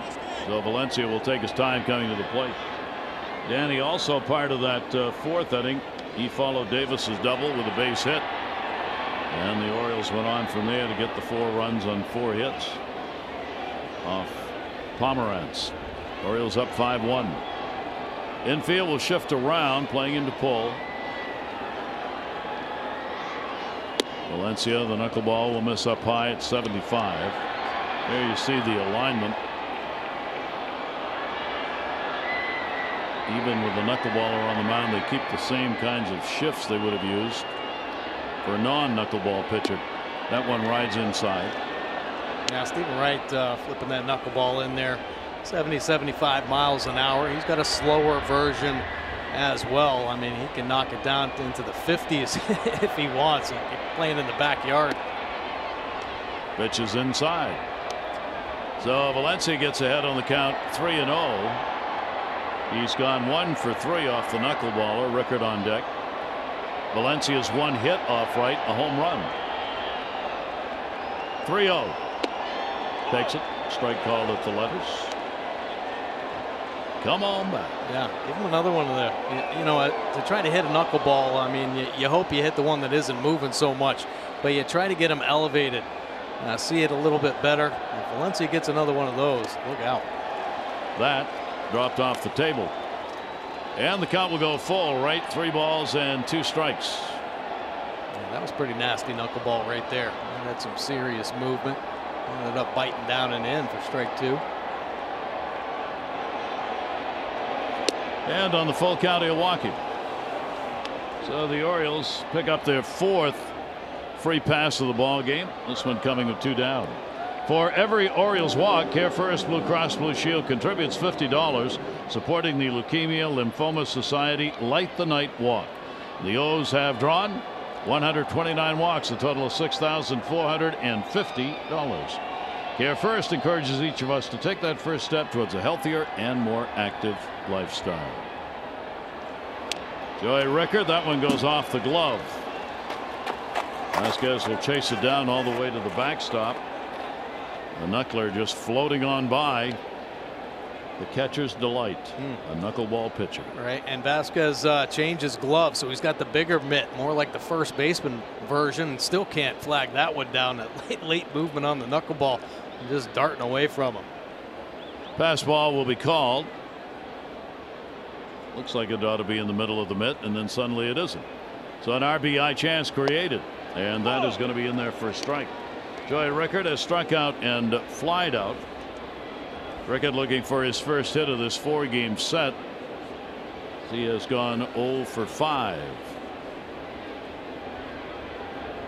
Right, 1-1. Foul tipped.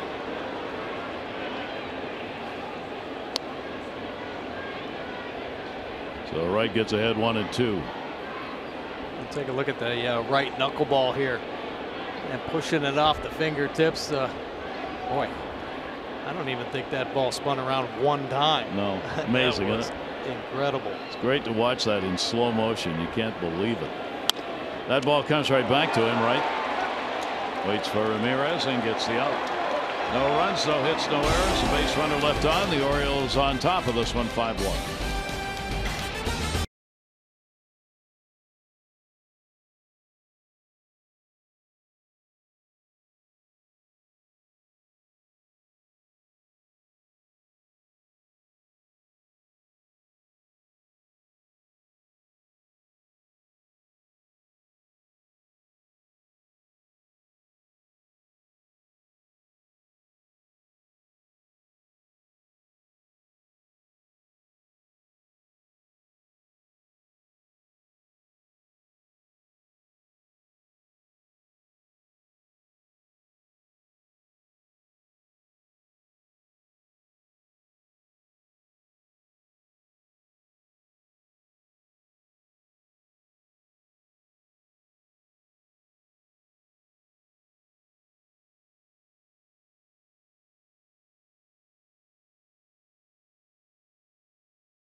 Machado staying red hot, 113 miles an hour off the bat. First of 2 doubles in this ball game. Can do it a couple different ways. Trumbo only 84 miles an hour, picking up an RBI, and Adam Jones, yeah, let's start another streak. Second hit of the ball game, and he drives in a couple Orioles. Oriole offense clicking. Of course, Manny Machado leading the way. A rocket off the left field wall. He is scorching the baseball, and the Orioles with the 5-1 lead. Geico, 15 minutes could save you 15% or more on car insurance. Visit geico.com to see how much you could save. A bit of a view outside the ballpark. Cobb goes back to work. He has walked 1, struck out 1. More importantly, just 1 run on 4 hits. Breaking ball will miss outside. Bottom half of the 5th. Roberto Nunez standing in. Nunez popped out his first time up. The bottom part of the order will be up. Nunez, Bradley, and Vasquez against Alex Cobb. 1-0 delivery in the air, foul, and to the seats. Alex Cobb, a real important shutdown inning there in the 4th after the Orioles put the big crooked number up. And I think Cobb's starting to settle in a little bit. Looks like that fastball command trying to get a little sharper here in the middle part of the ball game, really painting that outside corner.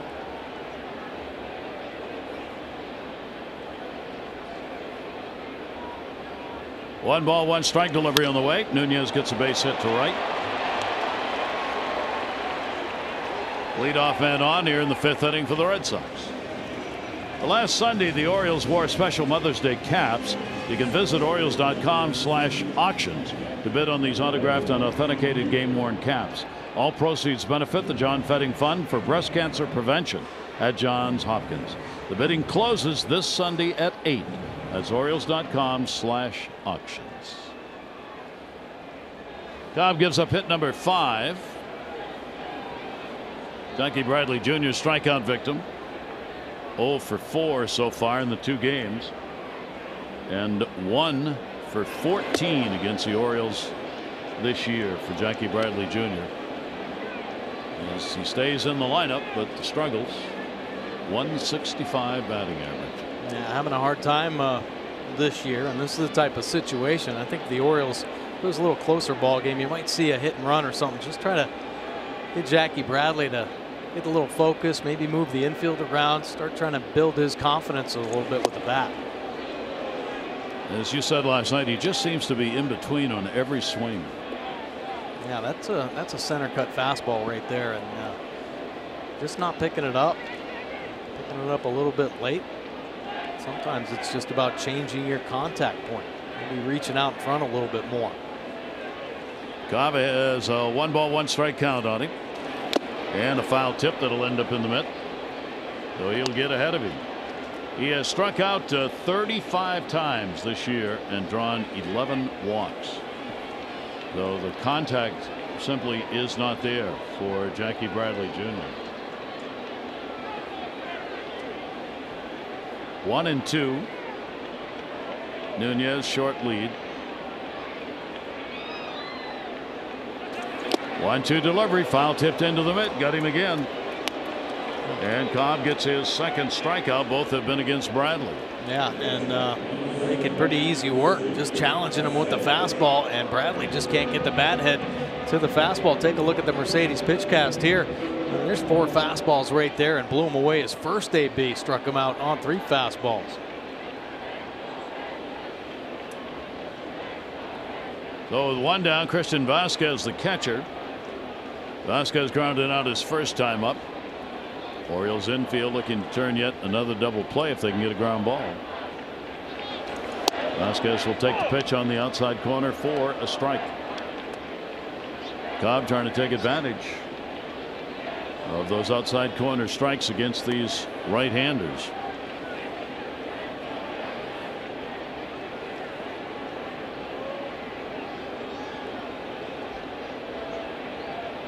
On 1. Nunez going nowhere. Just missed getting another one in the same spot. Yeah, looked about the same spot.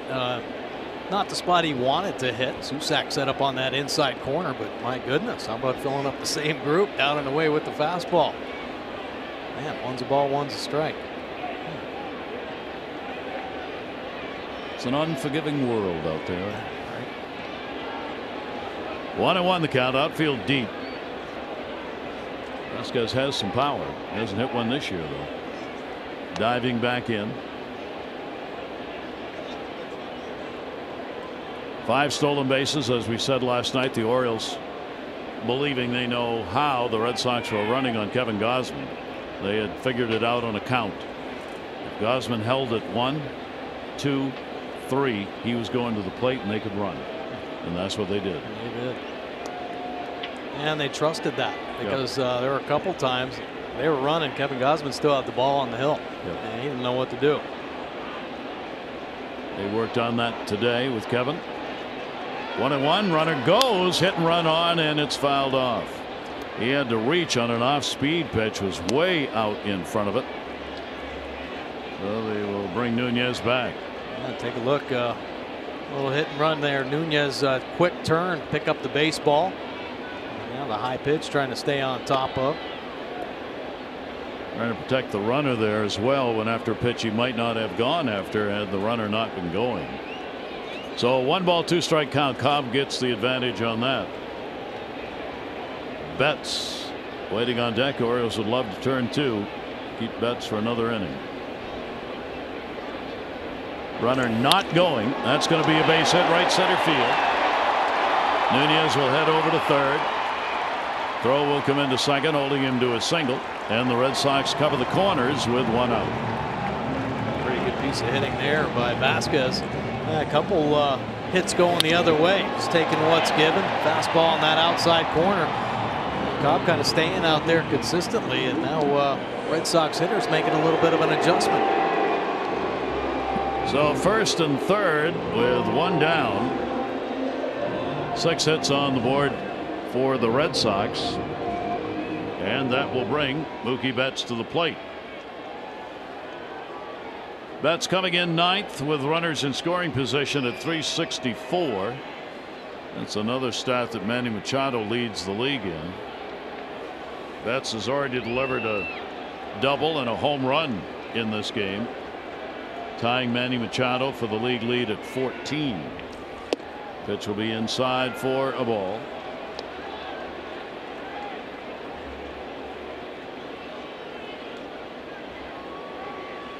Against Cobb, 8 hits, 23 at bats, 2 home runs. Lifetime for Betts against it. Infield will play for 2. And that one is drilled left field. That's going to fall in for a base hit. Right off the base of the wall. Throw will come into third. 1 run will score. Getting into the bag safely in the headfirst dive. Vasquez and Betts. Mercer cannot stop him. Yeah, Betts another inside fastball, and he's turning and burning. Mancini well played off the wall, but Danny Valencia, I don't know why he isn't straddling the base. He's a good 4 feet in front of the base, and there you see the slide to that front corner. That's the reason why Vasquez is safe at third. Yeah, Danny got to just be waiting on him there at third base. So that will make it a 5-2 ball game. Put 2 in scoring position. 2 doubles and a home run by Mookie Betts, and 2 RBIs in the ball game. Now here's Benintendi. Shift on against him. Sit into a double play, grounded out. Benintendi will take the pitch on the inside corner for a strike. Well, the Red Sox threatening to have a big inning against Cobb. Orioles do not yet have anybody up in the bullpen. Each team now with 7 hits. 0-1 delivery on the way. That's going to be a base hit into left field. Mookie Betts is going to be stopped at third, bobbled by Mancini, but he gets it back in time. Does hit the cutoff man. Benintendi gets the RBI. It's a 5-3 game with runners at first and third. Benintendi certainly didn't scorch this baseball, but found some outfield grass just off the end of the bat. Vasquez scoring. Betts wanting to score for Benintendi, but he looked too shallow as Mancini had to come in quickly to retrieve that base hit. And that will bring a visit to the mound for Roger McDowell to give the bullpen a chance maybe to get started down there. Benintendi gets his 24th RBI. Mookie Betts has got 2 in the game, now has 30 on the season.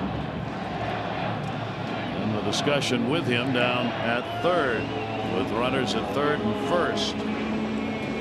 Left-hander Donnie Hart will get ready. Now, scary part about this Red Sox lineup, the bottom third hasn't been hot at all this season. They pick it up a little bit, and you're seeing this inning a couple hits on the bottom 3, and then it turns over to the top where these guys have been red hot. Here is Ramirez. He has grounded out, popped out, 2 for 6 in the series. First and third. Orioles play for 2 in the infield. Runners off first and third. And Ramirez going for Lansdowne straight on that one, fouls it off. 2 for 5 tonight in these situations for the Red Sox. Both teams beginning to pile up opportunities. Ramirez pointing to a baseball. That one didn't go in the stands. Trying to get it off the field. It's in foul territory. Cobb having to really work here in this inning. Yeah, he needs a ground ball here. Let some defense do some work for him on the infield.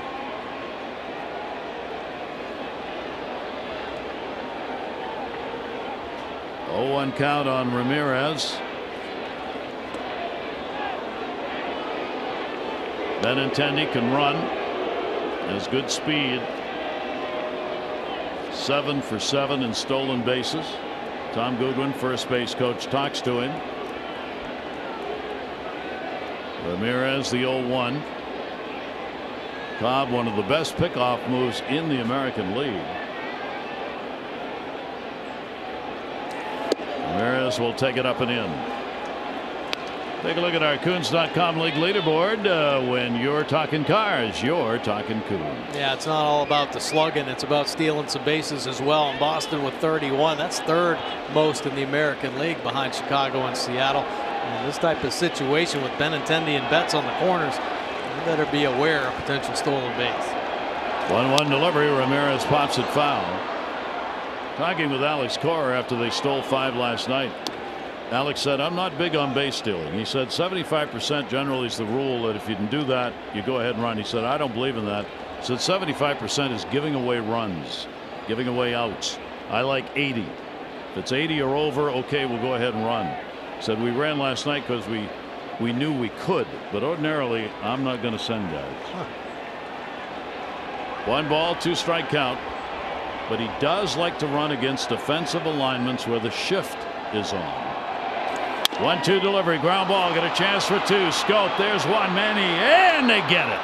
A big ground ball double play for the Orioles. Ramirez hits into it. Red Sox pick up a couple of runs, doing it on 4 hits. They leave 1 on. The Red Sox still trailing 5-3.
Flag unfurled, as it has been most of the night here at Fenway, with the breeze blowing either in or a little bit out towards left. 5-3 now.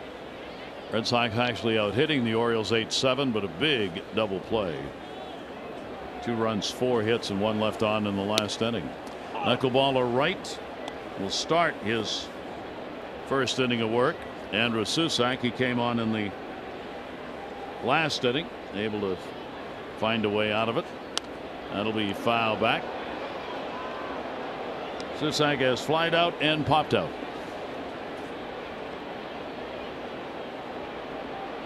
And now this Oriole offense, a little bit of a challenge facing Stephen Wright.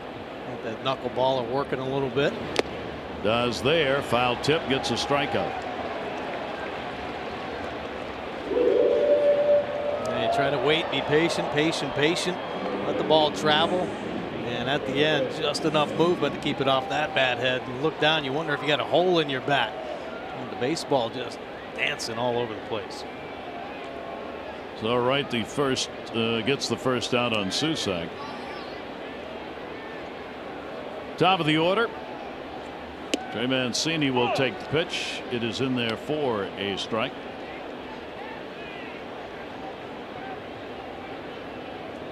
Couple of walks, runs scored, ground ball out. And another swing and maybe a foul tip on that. Hard to tell. Yeah. They get dropped whether they're foul tipped or not. And an 0-2 count. 33-year-old right-hander delivers and gets him to go after one away. All right's got it dancing a little bit right now. Take a look. A couple of them catching the box. Nissan pitch gas showing once again. This knuckleball is moving. Just off that outside corner. Right, a veteran, 33 years old now. Last year went 1-3 with the Red Sox in just 5 appearances because of injuries. The year before, though, he was 13-6, used only as a starter in 24 games. Now used out of the bullpen coming off the DL Tuesday. Adam Jones, 2 down, nobody on. Adam will take the pitch. That's going to be in there for a strike. He's got pretty good control over that knuckler right now. Yeah, just throwing it over the plate and letting it work. Yep. Adam will foul tip that one. Adam's gone 4 for 14 off right, and 2 of the 4 hits have been home runs. Shift on against him in the infield. Top of the 6th inning here at Fenway. 0-2 delivery on the air. It goes to second. Nunez, the out. Right has a very quick and a very good 1-2-3 inning. Orioles up 5-3.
And by Johns Hopkins Orthopedics.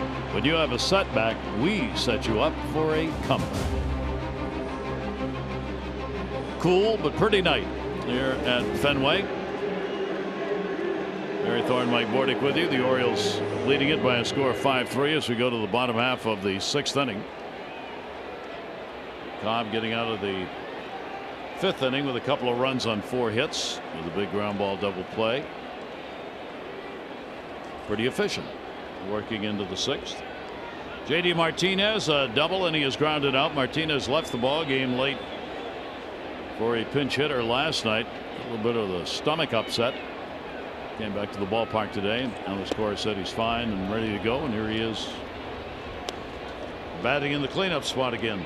6-game hit streak with a double he picked up in the 4th inning. Couple of hits, 5 at bats, home run, 2 RBIs so far in these 2 games. Infield shifted.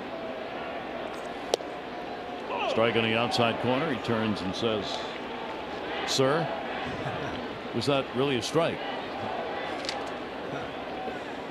Well, he just hit that pitch for a double. Yeah.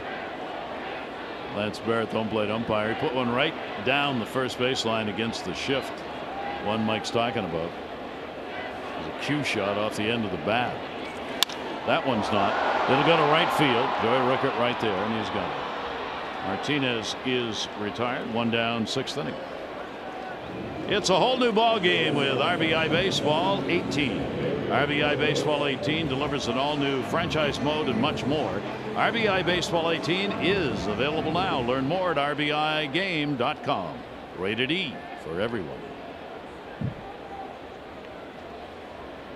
Xander Bogaerts, a base hit, and he has flied out to right field. Red Sox and Yankees come in virtual tie in the American League East. Toronto 8 games out, Tampa Bay 9, the Orioles 16.5 behind. Good breaking ball. That's the curveball Red Sox players were asking about before the game. Is he throwing a lot of those yet? Well, you know, Cobb last year, that was his featured secondary pitch because he didn't have the split. He couldn't find it. And this year he's still fighting to find that split finger feel. We haven't seen the good curve as often, but that was pretty nasty. Nice sharp break right there. And he really hasn't thrown a lot in this ball game. So maybe the middle part's going to feature it a little bit more. 1 ball, 1 strike count on Xander Bogaerts. Devers waiting on deck. That'll be grounded to second. Jonathan Scope will play the hop. 2 down. There you go. Couple good breaking balls to Bogaerts there. Quick 2 outs. See that.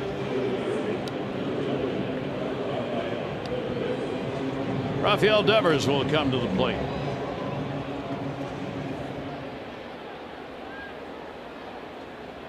Devers 0 for 1 and a walk in the ball game. Devers going through a bit of a funk right now. He's not had a hit in his last 12 at bats. And he'll foul that one off with a mighty swing. 0-1. Cobb has not had a clean inning in the ball game, as the Red Sox have been able to get people on. The defense has eliminated a number of those runners in the ball game. He's got a chance to go 1-2-3 here in the 6th.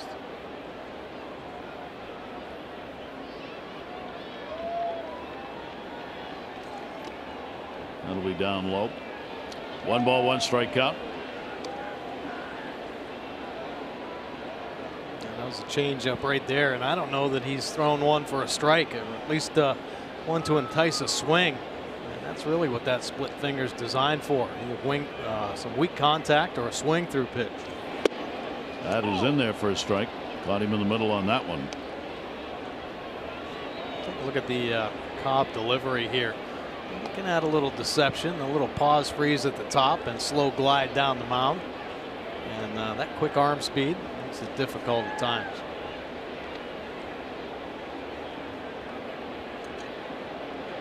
Two down, nobody on. Devers will take the pitch up high. The count goes to 2-2 on the Red Sox third baseman. Done a great job of Cobb has of holding these hitters down. Timeout asked for at the plate by Susak, I believe. Home plate umpire Lance Barrett pointing down to the catcher. And the 2-2 lashed into center for a base hit. Hit that one hard, and so no clean inning here. Breaking ball, been throwing it pretty well. Not a terrible pitch at all on that outside corner. Just didn't get low enough with the 2 strikes, but 104 miles an hour off the bat, so it definitely found the barrel. Inning stays alive for Nunez. Eduardo Nunez. With 2 down and the runner on at first base. Nunez a base hit leading off the 5th. Would be one of the 2 runs to score in that inning for the Red Sox. Home run by Betts and a double by Betts have produced 2 RBIs in the ball game. Benintendi has had an RBI single, putting the 3 runs up on the board on 9 hits now for Boston. 1-0 delivery. Nunez takes another one outside. Cobb has walked only 1. A little frustrated there, missing with that breaking ball. Maybe a little too quick with the base runner on.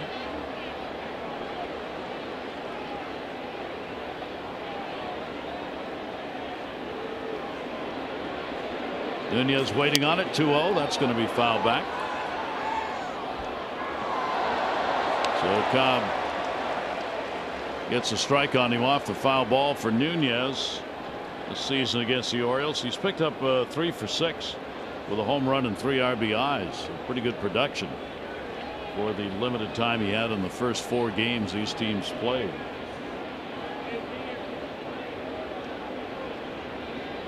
Four for 13 now off Cobb lifetime. 2-1. Great pitch. Yeah, good life in there with the fastball. That one riding up to the top of the zone. Been pretty good painting that inside corner on the righties. Maybe a couple too many fastballs to Betts on the inside corner, but Nunez having a problem getting to it. So comes back from falling behind on the hitter. Michael Givens now. Hart had been up earlier. 2-2, runner off first. Cobb's delivery to him, reached for, protected, fouls that one back. And we'll hold the count at 2-2. Yeah, a couple good fastballs in on that inside corner, maybe just off in. Really opening up the outer edge, but Nunez a nice job right there just to do what he can to battle and get a piece. You see the 5th pitch, that fastball right on the edge. Orioles will give Nunez the middle in the infield. Manny Machado in the outfield grass at short. Nunez ground ball to second base, perfectly positioned again. Jonathan Scope, he'll make the play and record the out. No runs, 1 hit, no errors, and 1 left on base. Orioles remain on top. Our MNT do-ups: Machado, Scope, and Bumbo.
Well, Manny Machado proving the harder you hit it, the more hits you're going to get. A double whistling off the wall, 113 miles an hour, then about 106 mile an hour fastball.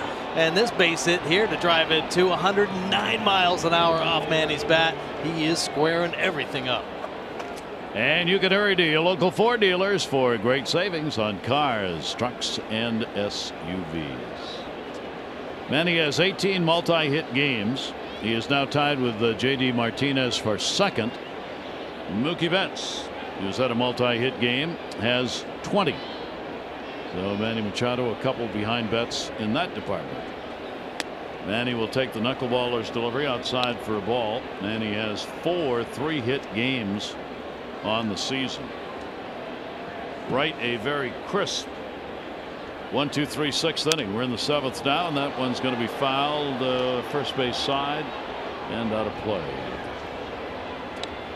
How about most home runs through the first 43 team games all time? And how about this list? Of course, Brady Anderson with the 50 back in '96. Manny Machado starting to climb that ladder with some of the Oriole greats. Frank Robinson, Gentleman Jim Gentile on the list. Of course, Adam Jones back in 2012. Another one, same place, Souvenir. Orioles are playing in their 44th game of the season. 1 ball, 2 strike count. Wright throwing that butterfly up to the plate. And a swing and a foul tip for Kay. Well, it isn't too often where you see a hitter actually swing over the baseball. Manny trying to stay on top of the knuckleball. His bat goes over the top as the right knuckleball drops down. He and Vasquez having words again. What'd you call that knuckleball? Because you can't throw anything else. That's right. Here's Jonathan Scope. He got a hold of that one way back in left field, and goodbye, home run into the monster seats. Jonathan Scope launches the dinger, and the Orioles have a 6-3 lead. Number 4 and his 13th RBI. Boy, and the Orioles needed that. You know, even with the lead, to add that tack-on run against the Red Sox here at Fenway, very important. See 100 miles an hour off the bat, 364 up into the green monster seats. So the Orioles use the long ball, and Jonathan Scope got all of that one. And that's what you can do against the knuckler when the ball doesn't knuckle. Right. That one didn't. Pitch on the outside corner for a strike. I'll take a look right here.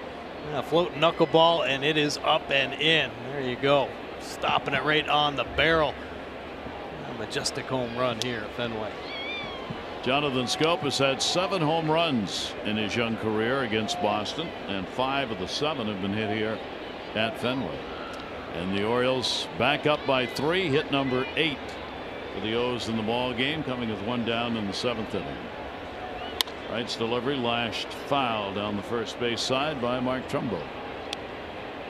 I like that swing from Trumbo. Staying on top of another high knuckleball and backing it up, shooting it to the opposite field. Now foul ball, but you do what you can off a knuckleball, or you can square them up. That makes you feel pretty good.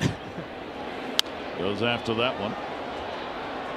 Trumbo picked up an RBI and a ground ball out. He's gone 3 for 9. Lifetime against Wright, pretty good numbers.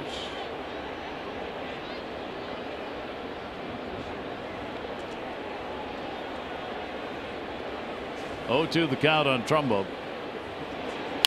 Ground ball in the middle. Wright snags. Home run picked up by Jonathan Scope. Another $100 for our Maryland Lottery contestant, Stephanie Wells. Congratulations. With Scopey all smiles, Ian Machado. Yeah, what's Manny saying? You're way behind. You got a long way to go to catch up with me. Scopey's going, let's check the home runs per plate appearance. How about we do that, since I haven't had as many?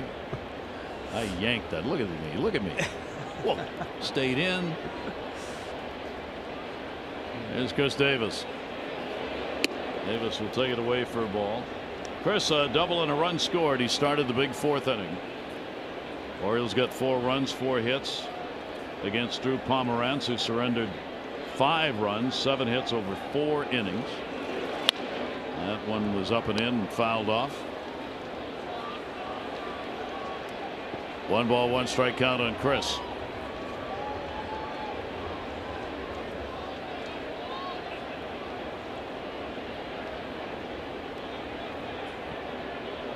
Wright has surrendered just the 1 hit. It was the long ball. This one fouled off the other way over the Orioles dugout. 1-2.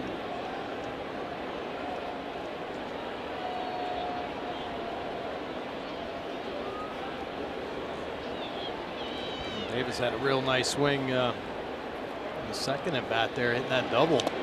Oh, that was a butterfly. 66 miles an hour. 4 strikeouts by Wright, but the Orioles get one here in the 7th inning. Jonathan Scope, the long ball, 7th inning stretch time here at Fenway, and that one gave the Orioles a 6-3 lead.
actually telling Manny his home run, Scope's home run, went further than Manny's did last night.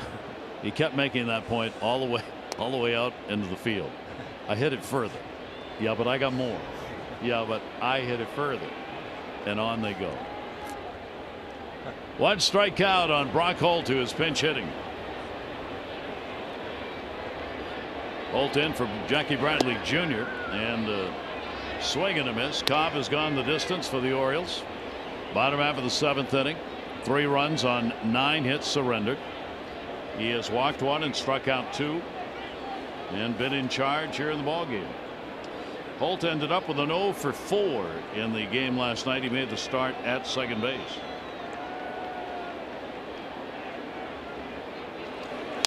And he will foul that one off almost right straight back, holding that count at 0-2. Yeah, Cobb some help from his defense. A couple big double plays in this ball game from Scope and Machado. But, very efficient. Cobb's kind of turning the corner. We showed that graph just here in May. Pretty impressive numbers for Cobb, and that's got to make everybody on the Orioles side feel a lot better. 0-2 the count.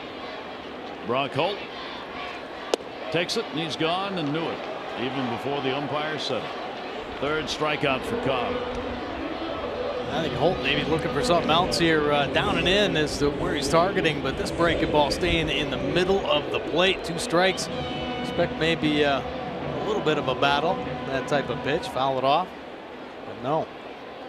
Better for Cobb. Michael Givens is ready to go in the bullpen as needed. Vasquez a base hit and a run scored in the 5th inning. He is 1 for 2 in the ball game. The catcher now 9 for 13 off Cobb. Frozen by the breaking ball that is in there for a strike. Yeah, started to flip in more breaking balls in that 6th inning, and steady diet of them here again in the 7th. Primarily sticking with the fastball in the first 5 innings. Vasquez goes the other way down the line. Joey Rickett over, and that's going to take a hop and into the seats. So it will be a ground rule double as Vasquez continues his assault on Cobb with a 2 for 3 ball game. This one comes with 1 away. Flaring this ball down that right field line, and fortunately kicking up in the stands because it can be some trouble down in right field. Take a look at a kick up. And that will be it for the Orioles starter, as Givens, as we said, up and ready to go, and now he's going to come in.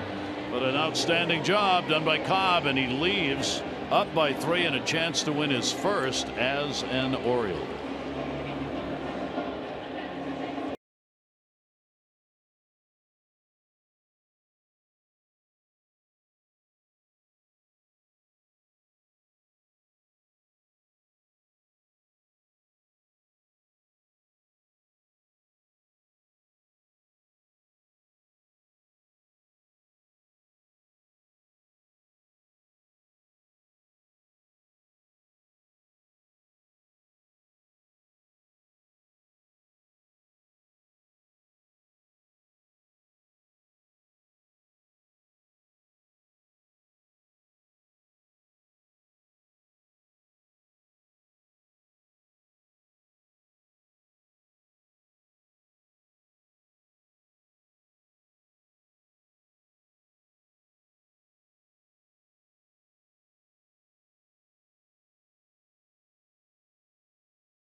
Stepping up with a couple big double plays.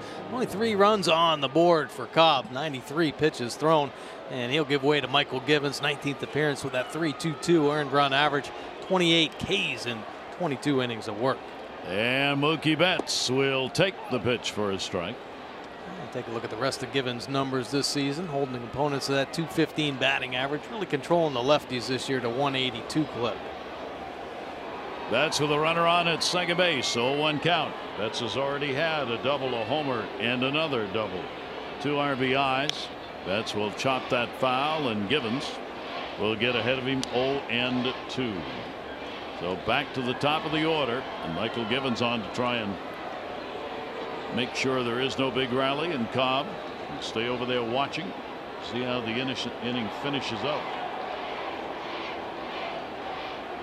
Betts 3 for 10 lifetime off Givens, and close up a little bit. 1-2. Mookie Betts now at 376, 14 home runs, 30 RBIs. He's got a runner on at second on the double by Vasquez, not a speedy runner at second base. 1-2 delivery. Almost got away. Susak reaching out to haul that one in. Oh, nice play. Nice play by Susak. Givens cutting it loose from the side there. Givens this year against the Red Sox, this is game number 2. He worked a solid inning with 1 strikeout, a 1-2-3 inning, and the only appearance he's had against Boston this year. Mookie Betts 2-2, and that much foul. Not even a seat foul. Man. Wow. You just can't leave a pitch on that inside corner to Betts. He has been turning and burning, and almost hitting a 2-run homer right there on an inside fastball from Givens.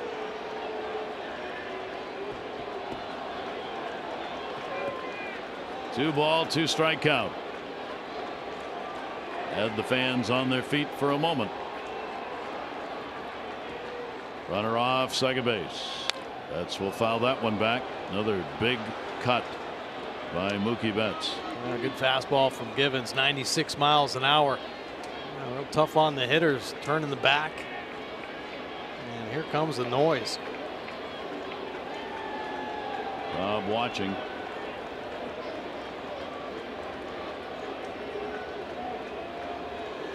Pitch by Givens, and that'll be up and in.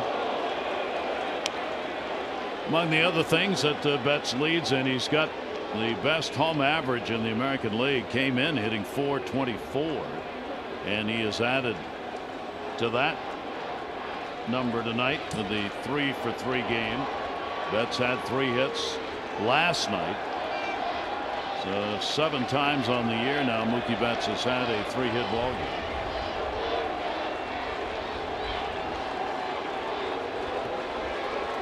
Benintendi is on deck, only 1 down.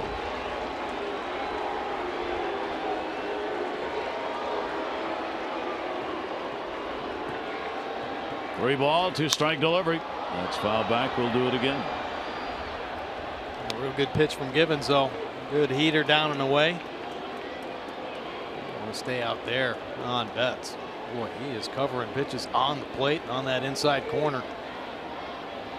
9th pitch of this at bat coming up.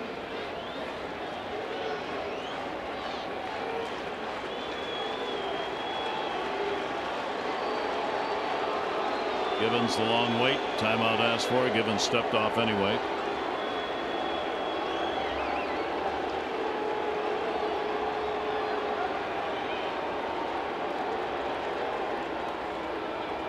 Three-two delivery again. Ground ball to third. Hold the runner. And the big stretch, and on the bag. Good reach by Davis. They get the out and they hold Vasquez. 2 down. Orioles baseball on Masson is brought to you by Ocean City. No end to the fun you'll have at Ocean City. Plan your trip today at OCOcean.com. And by Acura. Visit your local Baltimore Annapolis Acura dealer for attractive offerings on the thrilling Acura lineup.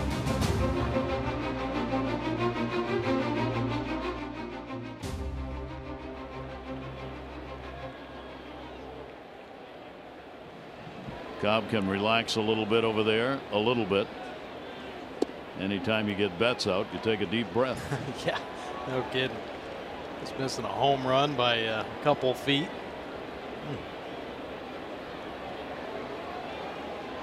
Benintendi, RBI base hit, is hit into a double play and grounded out. Benintendi actually started to go around on that and had to pull the bat back to keep it from being hit, and the count goes to 2-0. Red Sox down by 3, trying to get that potential tying run to the plate. And Vasquez on at second here in the 7th inning.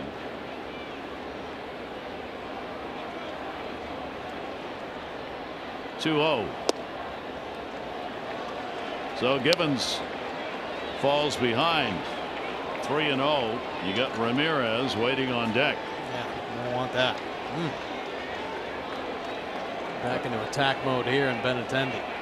Trying to get through this inning without getting to the big guys in the middle, and he took it and wasn't even close. So a 4-pitch walk surrendered to Benintendi, and the Red Sox will get the potential tying run to the plate with 2 down and Ramirez. Ramirez is 0 for 5 off Michael Givens. In this ball game, he's hit into a double play, another ground ball out and a pop out. 281, 6 home runs, 29 RBIs. 2 on, and a big at bat. And as he did in his last time up with runners on, trying to send one out of the yard. Oh yeah, he's up there to do some damage right now, trying to tie this ball game up. Just until he gets to 2 strikes. Right there, Givens trying to get ahead after 4 straight on Benintendi, and it's a grooved fastball that he swings right through. He's had 10 RBIs in his last 8 ball games. That one in the air to right field. Joey Rickard coming hard. He'll get there and put it away, and Givens able to work his way out of it with 2 left on base. Our Ramdua, Valencia, Rickard, and Souza.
Better time to act than today. PNC make today the day. Well, how about Brian Gonzalez starting the year at the Frederick Keys, 2-2 with a 3.18, and he's getting promoted. Yeah, getting the call to Double-A. Bowie, where he can show off his skills. And Brandon Klein, he too starting the season with the Frederick Keys. Klein making a big comeback after Tommy John surgery. He's pitching to a 1.31 in Frederick, so he's getting a call to Bowie. And how about Michael Ballman? He's sent up to Frederick after starting the year in Delmarva. He has been impressive. 5 wins with a 1.42 earned run average. These young guns making some moves through the minor leagues. Movement.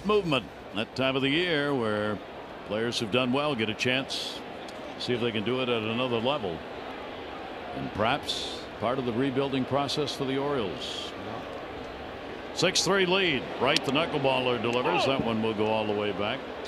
Holt stays in the ball game. He'll play in left. Jackie Bradley Jr. is out of the game. Benintendi goes from left to center. The Orioles will try and add here in the 8th inning to a 3-run lead.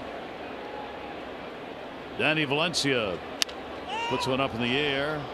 with a shift on. The second baseman Nunez is backing up, and he's got it.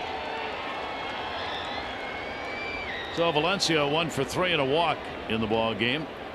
Wright surrendering the one hit. The home run picked up by Scope, a big one in the 7th inning to put that lead up to 3. Around the American League East tonight, Kansas City's beating the Yankees 3-0. Toronto's struggling a little bit right now as they're trailing in their ball game 3-1. Oakland on top, and they're deep into it. Blue Jays have lost 9 of their last 11 at home. They had a great April, 15-10. They're 6-10 so far in May, and they're just not scoring a lot of runs. Pitch will be taken up high. I know the Blue Jays, their rotation had kind of faltered a little bit. Yeah. So now the offense scuffling. Joey Rickert will foul that one back.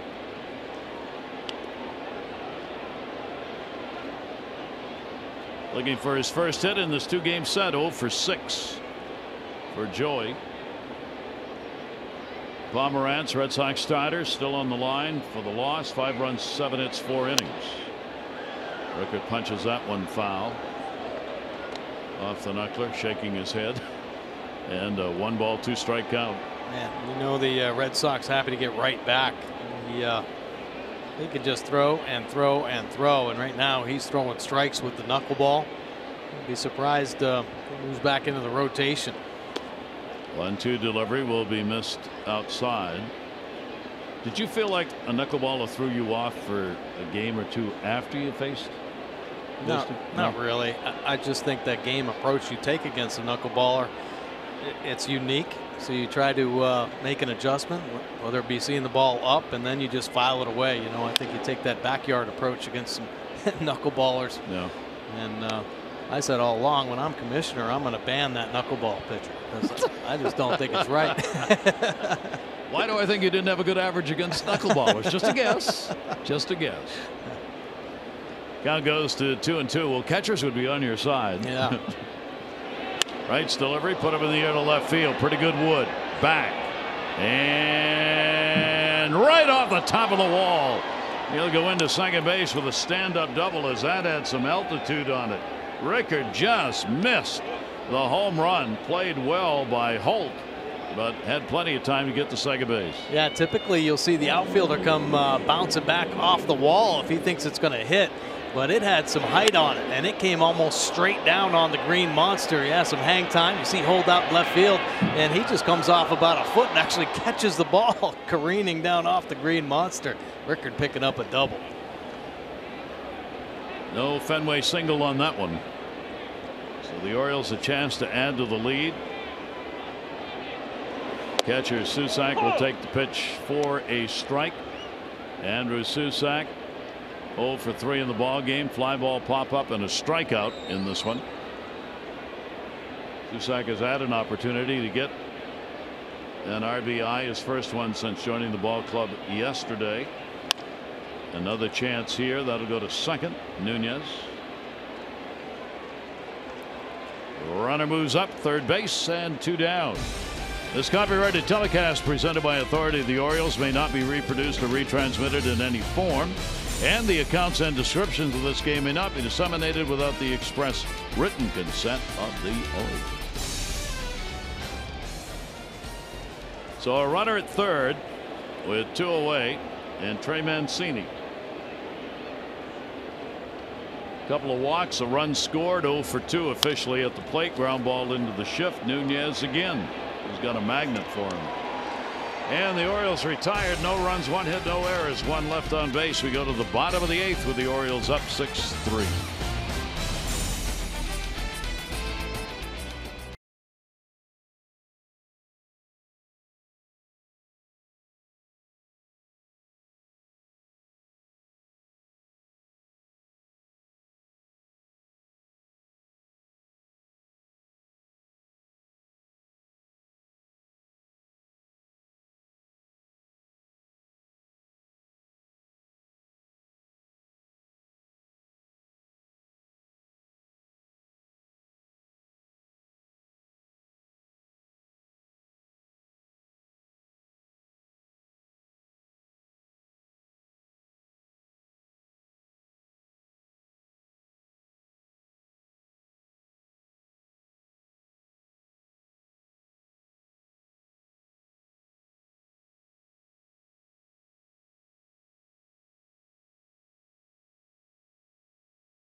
because no matter where you serve or when you served, we stand ready to serve all military families. Fenway Park, the site, game 2 of 4, and the Orioles lead at 6-3. Jace Peterson has come on for Valencia to play at third base here in the bottom half of the 8th inning. And Michael Givens worked out of the potential problem, 7th inning, and 2 were left on base. J.D. Martinez. Xander Bogaerts' endeavors are due up here in the bottom half of the 8th. And what Givens wants to do, obviously, you always want to get them all out, but really want to get a quick inning here, no more than 4 batters, so you don't turn this lineup over again. Yeah, you do not want to get Betts back up there with some runners on base. It would be ideal. You go 1, 2, 3, 4, 5, 6, but some tough hitters with this lineup.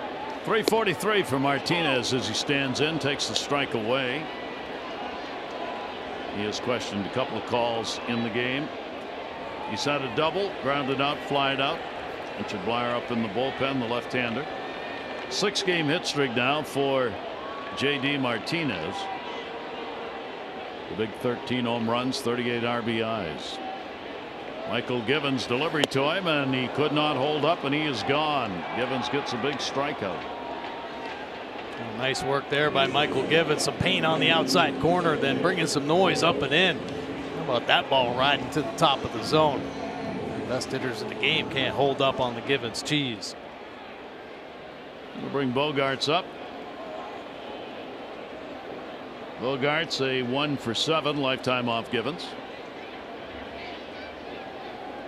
Cobb working 6 1/3, trying to get his first win as an Oriole. 3 runs on 10 hits. He walked 1, struck out 3. Givens, of course, picked up his first major league save. He had always been has been the setup man for the Orioles. But got that save against Tampa Bay on May 12 for his first. He has now tossed 12 straight scoreless innings against Boston, going back to August of 2016. He's been a nemesis for the Red Sox. 0-2 pitch will be outside, 1-2 for Michael. Making some good pitches right now, starting Bogaerts off with a little slider and then painting the edge with a big fastball. A lot of room to work here, working the perimeter. With the base hit, Bogaerts got in his first at bat, extending his hit streak to 4, hitting .314. Bogaerts will reach and foul that one back off the end. Red Sox here at home, 13-6. They've actually won more games on the road. They are 17-8 in road games. They're due some home games. This homestand, they'll go on the road for a brief trip, then be right back again. Play some more games at Fenway to catch up on the home schedule with the rest of the American League. Had one fouled out of play. 96 from Givens on the heater. Now, fortunately, it was 96 because it was a mistake being up 1 ball, 2 strikes. It was a center cut fastball. And Givens trying to work that outside corner, starting to get a little bit more gracious on the outer edge, maybe an inch or 2. So Givens trying to stick it out there for strike 3. 1-2 delivery, another one foul back, that one in a little further. Count will stay at 1-2. Orioles have had the lead, getting a run in the first inning. Red Sox tied it up in the 3rd. Orioles had the big 4-run 4th inning, 5-1. Red Sox came back with a couple an inning later. And another one, 3 in a row, foul back, and fastballs, what they're going against one another with here in this at bat. 4 foul balls on 7 pitches so far. Yeah, unfortunately, you see the last 3 pitches, 5, 6, and 7, all in the middle of the plate. And he's really working hard to try to get it on the outer edge. 1-2 delivery. All the way around on that one and fouled it off. So Bogaerts hanging tough. Givens trying to get him out of there for the second out of the inning. Evers waiting on deck.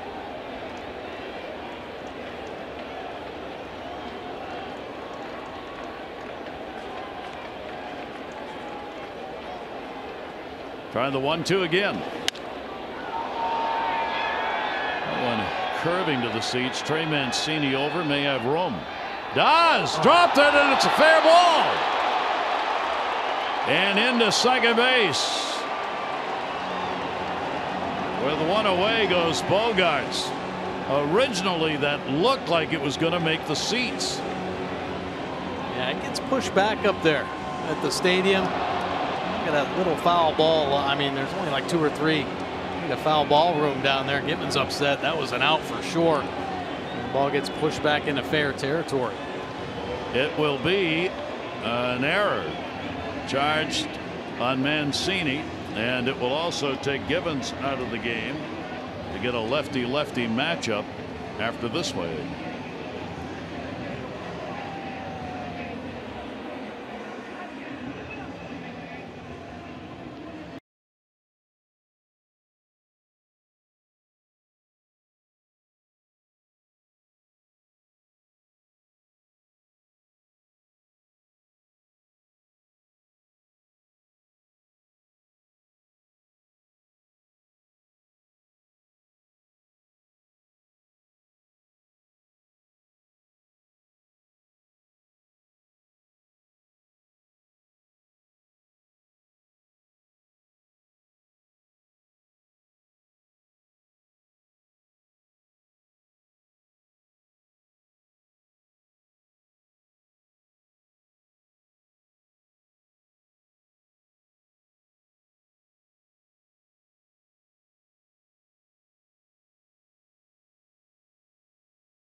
Three wins, 1.52 earned run average. Kind of jumped up a little bit here recently. He's given up runs in his last 2 outings. So Blyer looking to get back on track and out of this inning. They're charged on the runner to go to second on Mancini, and the pitch will be taken for a strike. Evers didn't like it. 1 for 2 and a walk in the ball game. He has picked up a single. Left-handers against Blyer have actually done better than the righties. 297 opposed to 235. Lefty on lefty here. 1 down. And that pitch is going to miss away. Numbers Mike was talking about for Blyers. He's been charged with 3 runs, 5 hits in the last inning that he has worked, covering 2 appearances. Had his ERA go from 0.4 to 1.52. And a big cut on a pitch down and away.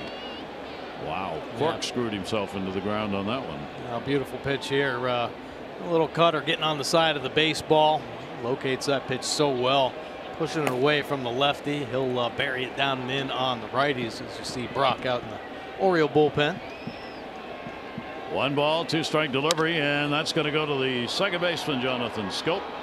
Plenty of time to get the out. Runner will advance, but there are 2 down. Hope you'll join us again tomorrow. Game 3 of this 4-game set.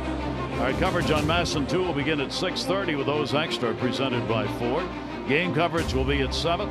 All the access you need right here on MASN. Dylan Bundy scheduled to go against Rick Porcello. So the runner at third with 2 out.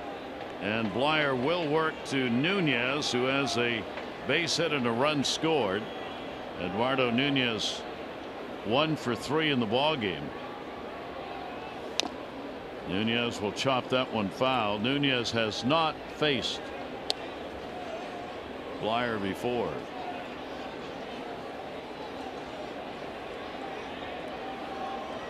Blyer, 100th appearance. That's a impressive little stat right there. Blyer worked so hard to make it to the big leagues. A lot of time in the minor leagues, and reaching a nice pinnacle there. That ball's driven down the line. Going to be a base hit. It'll be an RBI. Bogarts will score. Going into second base, Nunez. The RBI double. So Nunez getting a shot against the left-hander, and he took advantage of it. Nunez 8 for 43 now against left-handers on the year.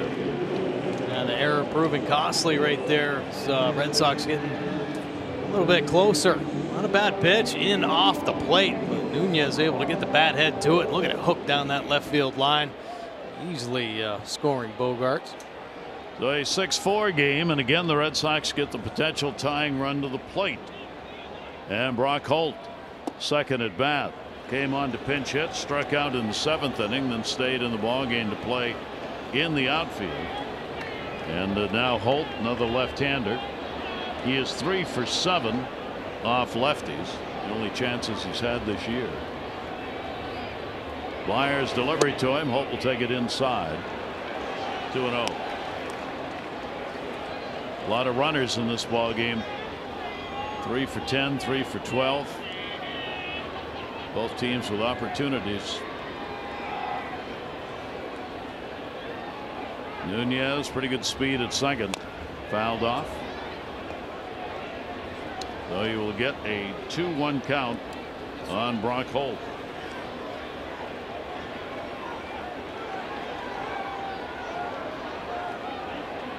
Richard Blyer trying to finish it off. Kimbrel is the closer. Kelly setup man on the left.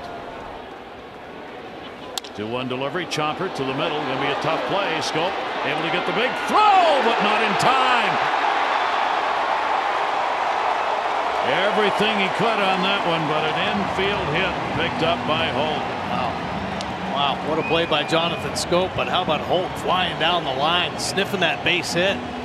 Jonathan Scope making a web gem down there. And how about Chris Davis with a real good pick? Brock Holt, man, that was lightning down the line. So the matchups will continue as the left-hander is out.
Ball game getting a little too interesting as far as the Orioles are concerned here in the bottom half of the 8th inning. You got that right. Brad Brock now into the ball game. 18th game for the Orioles. 4.32 earned run average. Does have 5 saves, 6 opportunities, 21 punch outs for Brock in 16 2/3.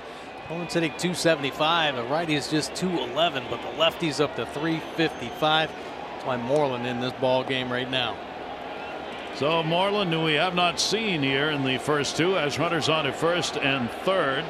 Yet another dangerous hitter with that big .319 average. 6 home runs, 21 RBIs. Moreland will work here and take the first pitch for a ball. 6-4 Orioles lead. Gibbons worked an inning, 1 unearned run scored against him. He didn't give up a hit. He walked one and struck out one. Mitch Moreland against Brad Brock. That pitch will also miss. 2-0. Good changeup right there from Brad Brock. Better take, I guess, from Moreland. Good pitches right there down at the bottom of the zone.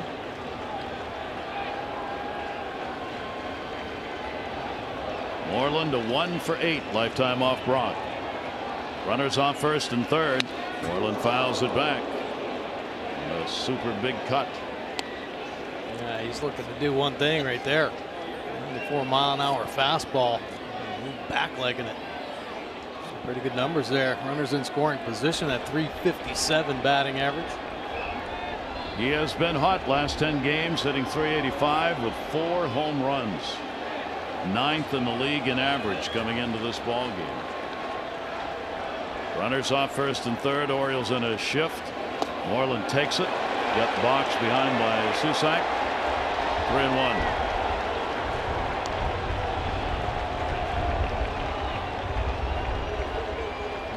Come up with a pitcher's pitch here.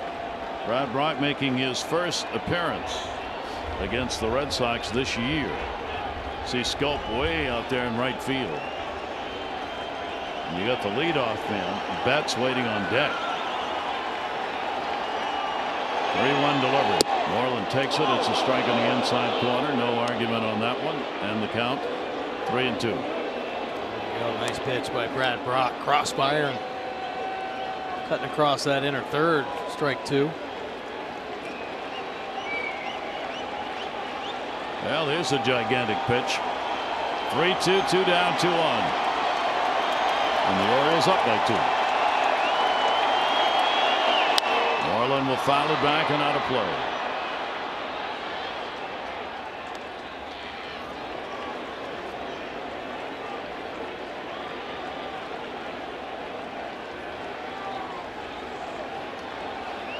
Nobody wanting it out more than Mancini on a real tough play. He got charged an error on that allowed the inning to go on, and that run that scored was Bogarts, who got the second on the arrow.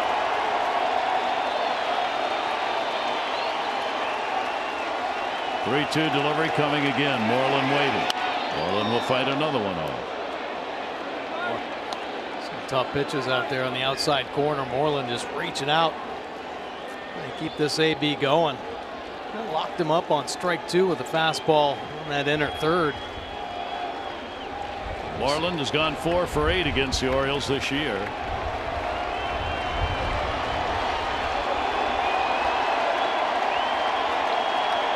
Third time on a full count. Timeout asked for.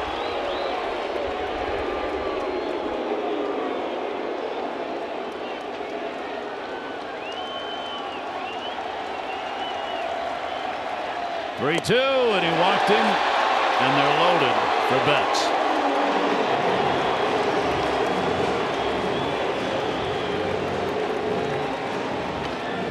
Some high drama. That's another very good ball game. Couple doubles and a home run. Brad Brock going to come up with a big pitch. Blyer on the right, Gibbons on the left. Both have worked in this ball game. And here is Mookie Betts. 2 doubles, a home run, 2 RBIs, 3 for 4 in the ball game. Swihart is the pinch runner at first base.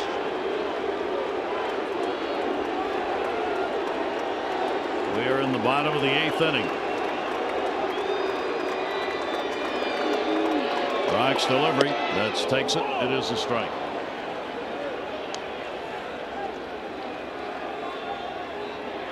Bex has gone 1 for 6 against Brock. That was a home run. Nunez on at third, Holt on at second, Swihart at first. Brock will step off.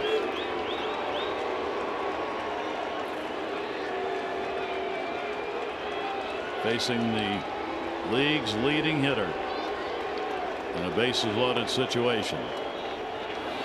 That's a swing and a miss. Great pitch away at 94. Boy, it sure was, and so important for Brock to get ahead with that first pitch fastball here. 94 painted on the outside corner. Oh, what a pitch by Brad Brock. Got to make it again.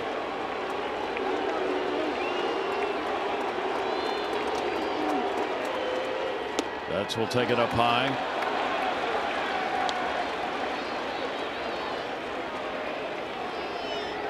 We have mentioned throughout the first two games, Mookie Betts one of the best hitters in a two-strike count situation. One of the reasons he takes so many first pitches, but he is not afraid to hit from behind in the count. Fly, pop-up, first base, Davis. Chris has got it, and that is the inning. So Brock gets Betts. They leave the bases loaded.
The Orioles. This comes from the Society for the American Baseball History. It was Sadie McMahon. He lost the no-hitter and the game. Denny Lyons of the Giants singled, and the only run. Baltimore lost it 1-0. Now McMahon pitched for the Baltimore team for 7 seasons. Look at the numbers. 130-91 was his record. A lot of starts. And from the Sabre organization, they said Baltimore club joined the National League in 1992. The Orioles gained their fame not only because 3 straight pennants were won, one of the best teams of the era, some say best of all time, but because of the reputation as the dirtiest team ever. Tripping, shoving, blocking base runners. John McGraw introduced the art of impeding a runner's progress by grabbing his belt and holding on. McMahon fit right in with his crew, perhaps not in viciousness, but certainly in rowdiness. Yet they won 3 pennants back at the 1890s era, and McMahon, Sadie McMahon, a big part of that. Pitch taken outside for a ball. Kind of interesting to read the Sabre article on that team in Baltimore at that time. They were tough. Foul back, and this is a tough one. 6-4. Orioles remain on top. Brad Brock finding a way to get out of that inning. 1 unearned run, 2 hits, and 3 left on base. Brock looks like he'll be coming out to try and finish off the game. Yeah, he was tested there that last inning and came up with that big final out against Betts. Adam Jones drills 1 foul. Adam, Manny Machado, and Scope. Well, the Orioles, the guys up there will give him a chance. Put another run or 2 up on the board. Adam has scored 2. A couple of RBIs on a base hit in the 4th inning. He's had 2 singles, 2 for 4, hitting at .258. Right, the knuckleballer, great job out of the bullpen. Gets it in and foul back. Yeah, he's got incredible command right now with that knuckleball. I mean, he's starting it off, he's throwing over the plate and letting it work, and been cruising through right now. Givens worked an inning, giving up that one unearned run with a strikeout and a walk. Blyer a third of an inning, 2 hits, the rest zeros. Pitches outside. Swihart now is doing the catching. He stays on with Vasquez coming out of the ball game for a pinch hitter. Swihart, one of 3 catchers they have available, with Sandy Leon the other. In the air, right center field. That one headed to the gap, but hang time long enough for Betts to come over to get it. Yeah, it doesn't need too much hang time out there. Betts covers so much ground in right field. Adam Jones retired, 1 away, 9th inning. Manny Machado, yet another 3-hit ball game. RBI on a single, a couple of doubles, and a strikeout, raising his average to .349.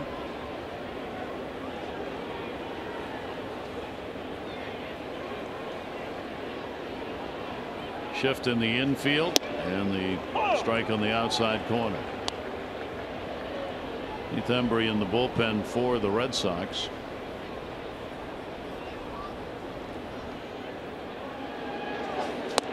All the way back to 70 on that one.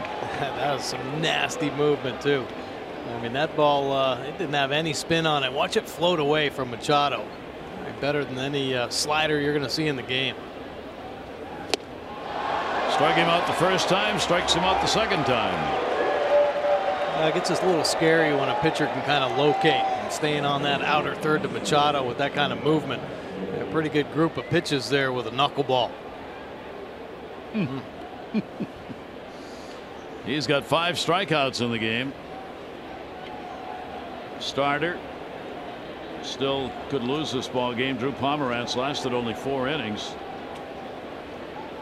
Wright has come on and held the Orioles to 1 run on 2 hits, but one of those hits, the home run by Jonathan Scope,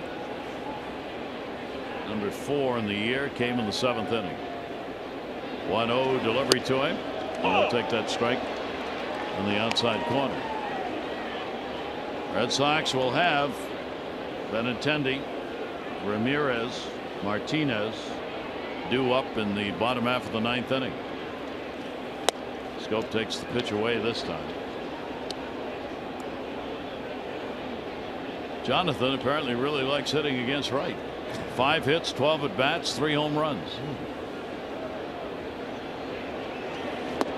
And that'll just miss down low. I'll take a look. The numbers you're talking about. Jonathan Scope got one of these right knuckleballs floating back in on him, and he found a bat head. Big fly. Majestic home run here at Fenway. 3-1 delivery on the way to him. Check swing, foul ball. Really didn't want to go around on that, but bat got out there far enough. They hit it. Trumbo hoping for an at bat here in the top of the 9th inning.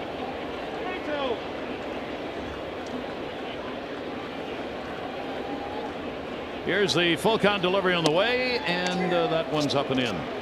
So Wright surrenders his 2nd walk, and Trumbo will get an at bat with a runner on at first base and 2 down. Trumbo, a rough night tonight at the plate. Hope to see him get into one of these knuckleballs, though. 0 for 4 tonight, 0 for 3 last night. And just the 1 home run. Of course, a lot of time on the disabled list, but since coming back and finding the barrel pretty good, about time for Trumbo to start letting it fly. Ooh, almost took the helmet off on that one.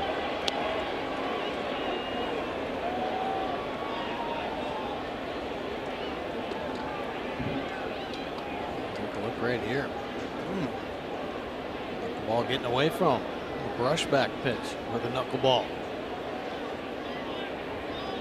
Swihart setting up away. That's going to be a base hit in the gap. That's got a chance to score a run. Goes all the way to the wall. Jonathan Scope easily will cross. Trumbo gets the double and an RBI and a big run batted in to make it 7-4. Boy, that sure was a great swing from Trumbo. Hitting on top of a high knuckleball, 5th double of the season. And Jonathan Scope turning on the jet, scoring all the way from first base. Take a look at the swing from Trumbo here.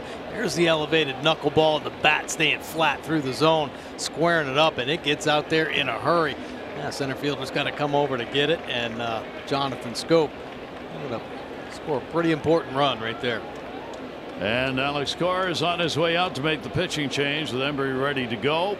As Trumbo's double will take the pitcher out and extend that lead back to 3 for the O's.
This will be his 20th game.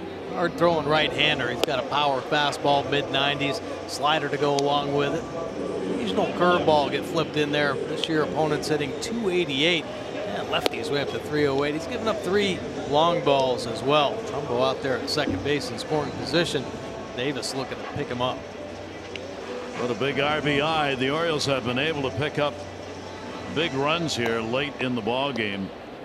And Trumbo here in the 9th inning adds to it. Jonathan Scope with that home run in the 7th inning, just as the Red Sox were able to cut into a 3-run lead. The Orioles would take it back twice here in late innings.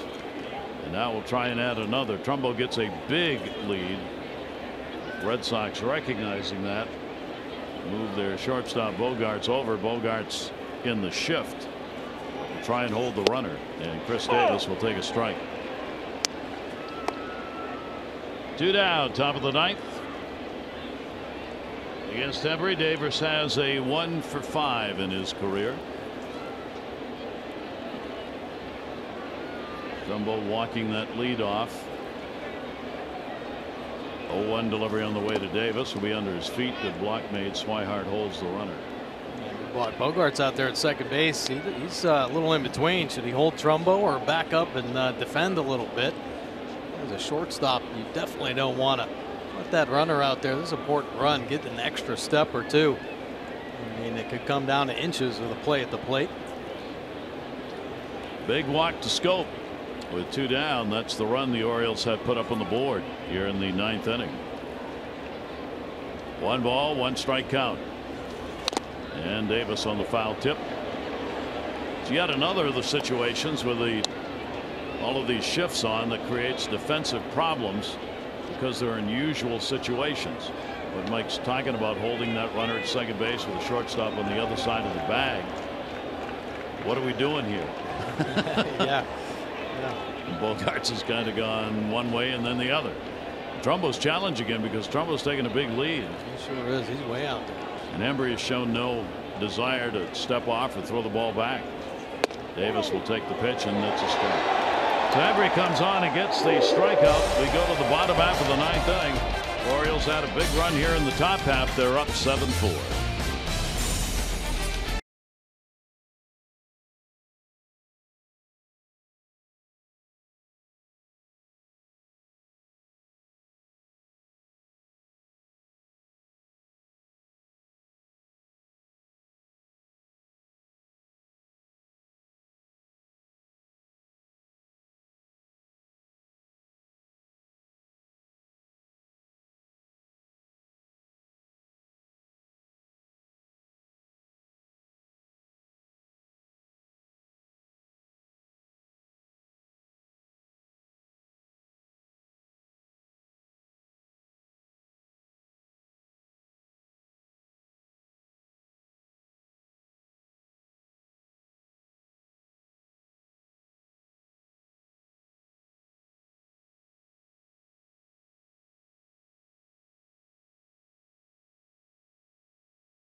13-game losing streak on the road and not set a new franchise mark. And they're on their way to doing that if they can get the outs here in the ninth. Greg Gentry has come on to play in left field. The Orioles have Brad Brock staying on, and it is a save situation that he is in. And he'll earn it. Up by 3 with a big part of the order coming up. 2, 3, 4. Benintendi, an RBI and a base hit. He's drawn a walk. 1 for 3 officially at the plate, hitting .270. Benintendi will take the pitch down low for a ball. Benintendi 1 for 3. That's a home run. Lifetime off Brad Brock. For Brad Brock this year, some of the saves have been tough ones to get, but he is 5 for 6 in save opportunities. Good pitch right there with the fastball, and Brad Brock always talks about staying aggressive, keeping that aggressive mental approach. And right there, good fastball. Change up to back it up with. He gets ahead on the count here. Ball and 2 strikes.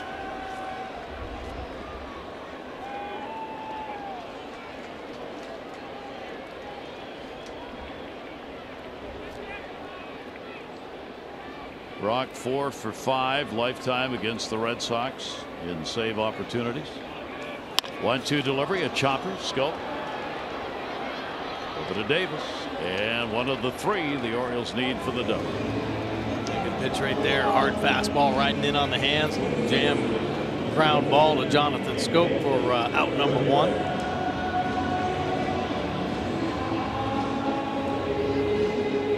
That'll bring Ramirez up.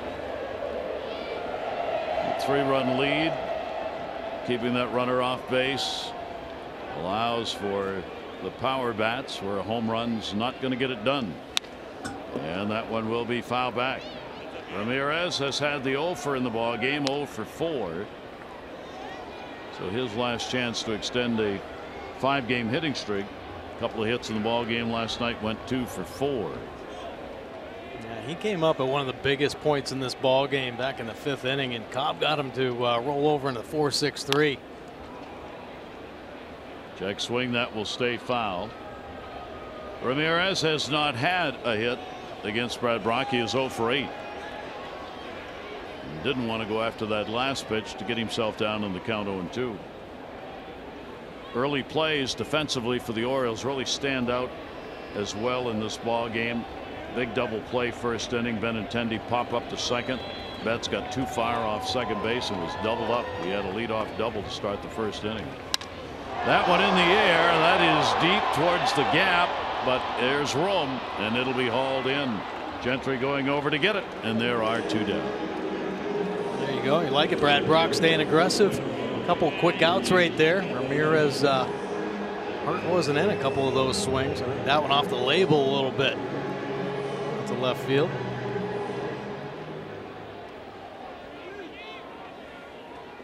So the Orioles need just 1 more and put a W up.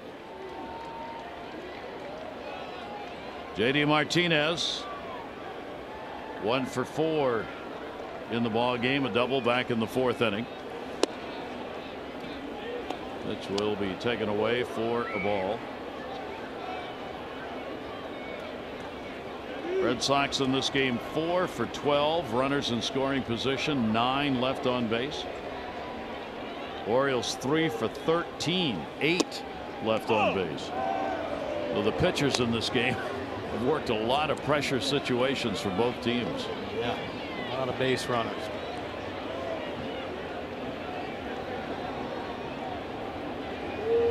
One ball, 1 strike. Martinez 1 for 4, a home run off Brad. Big cut, foul tipped into the mitt. Fastball by Brock, set him up really, a couple sliders away, and then sneaking the cheese by him there. 94. Orioles also trying to win that 7-game losing streak against the Red Sox. It'll make the season series 1-4 against Boston. 1-2 delivery on the way outside. 2-ball, 2-strike count.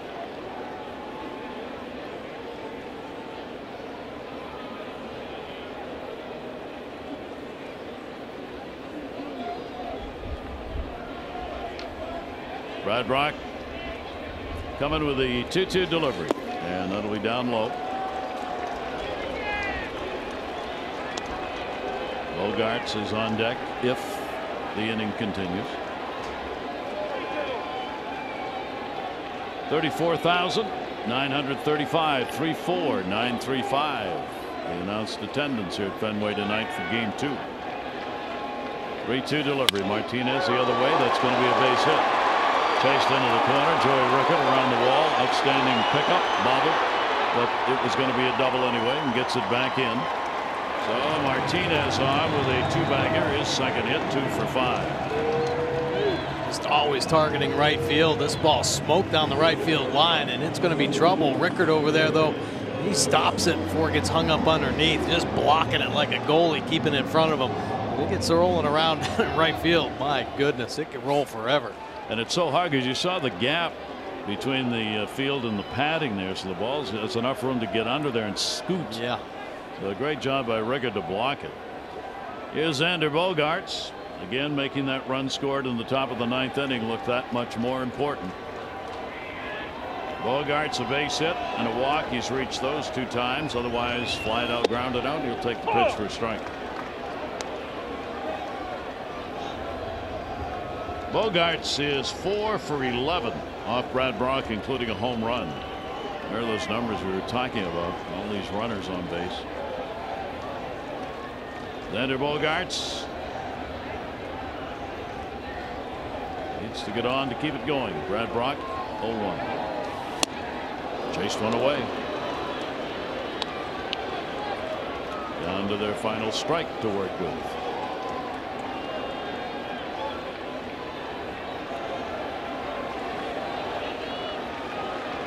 Oh, 2. Orioles have to win number 14.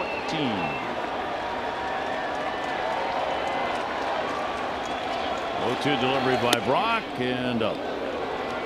Try though, sticking that fastball up and away. Bogaerts having a tough time getting on the Brock heater. Located on that outer third.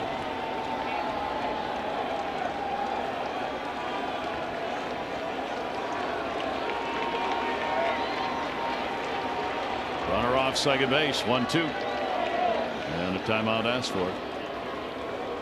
Brock coming on, trying to get one of those multi-inning saves here, since he had to come on in the 8th inning to get out of that one, and did. 1 batter. 1-2 pitch on the way, and a ground ball to short. Manny Machado will charge. Running throw, and the Orioles get the win. So Brad Brock comes on to get the outs needed. There's no runs, 1 hit, no errors, and 1 left on here. And for the Orioles, finally bring an end to that losing streak on the road as they win this one 7-4. Yeah, pretty nice ball game for sure. Orioles offense.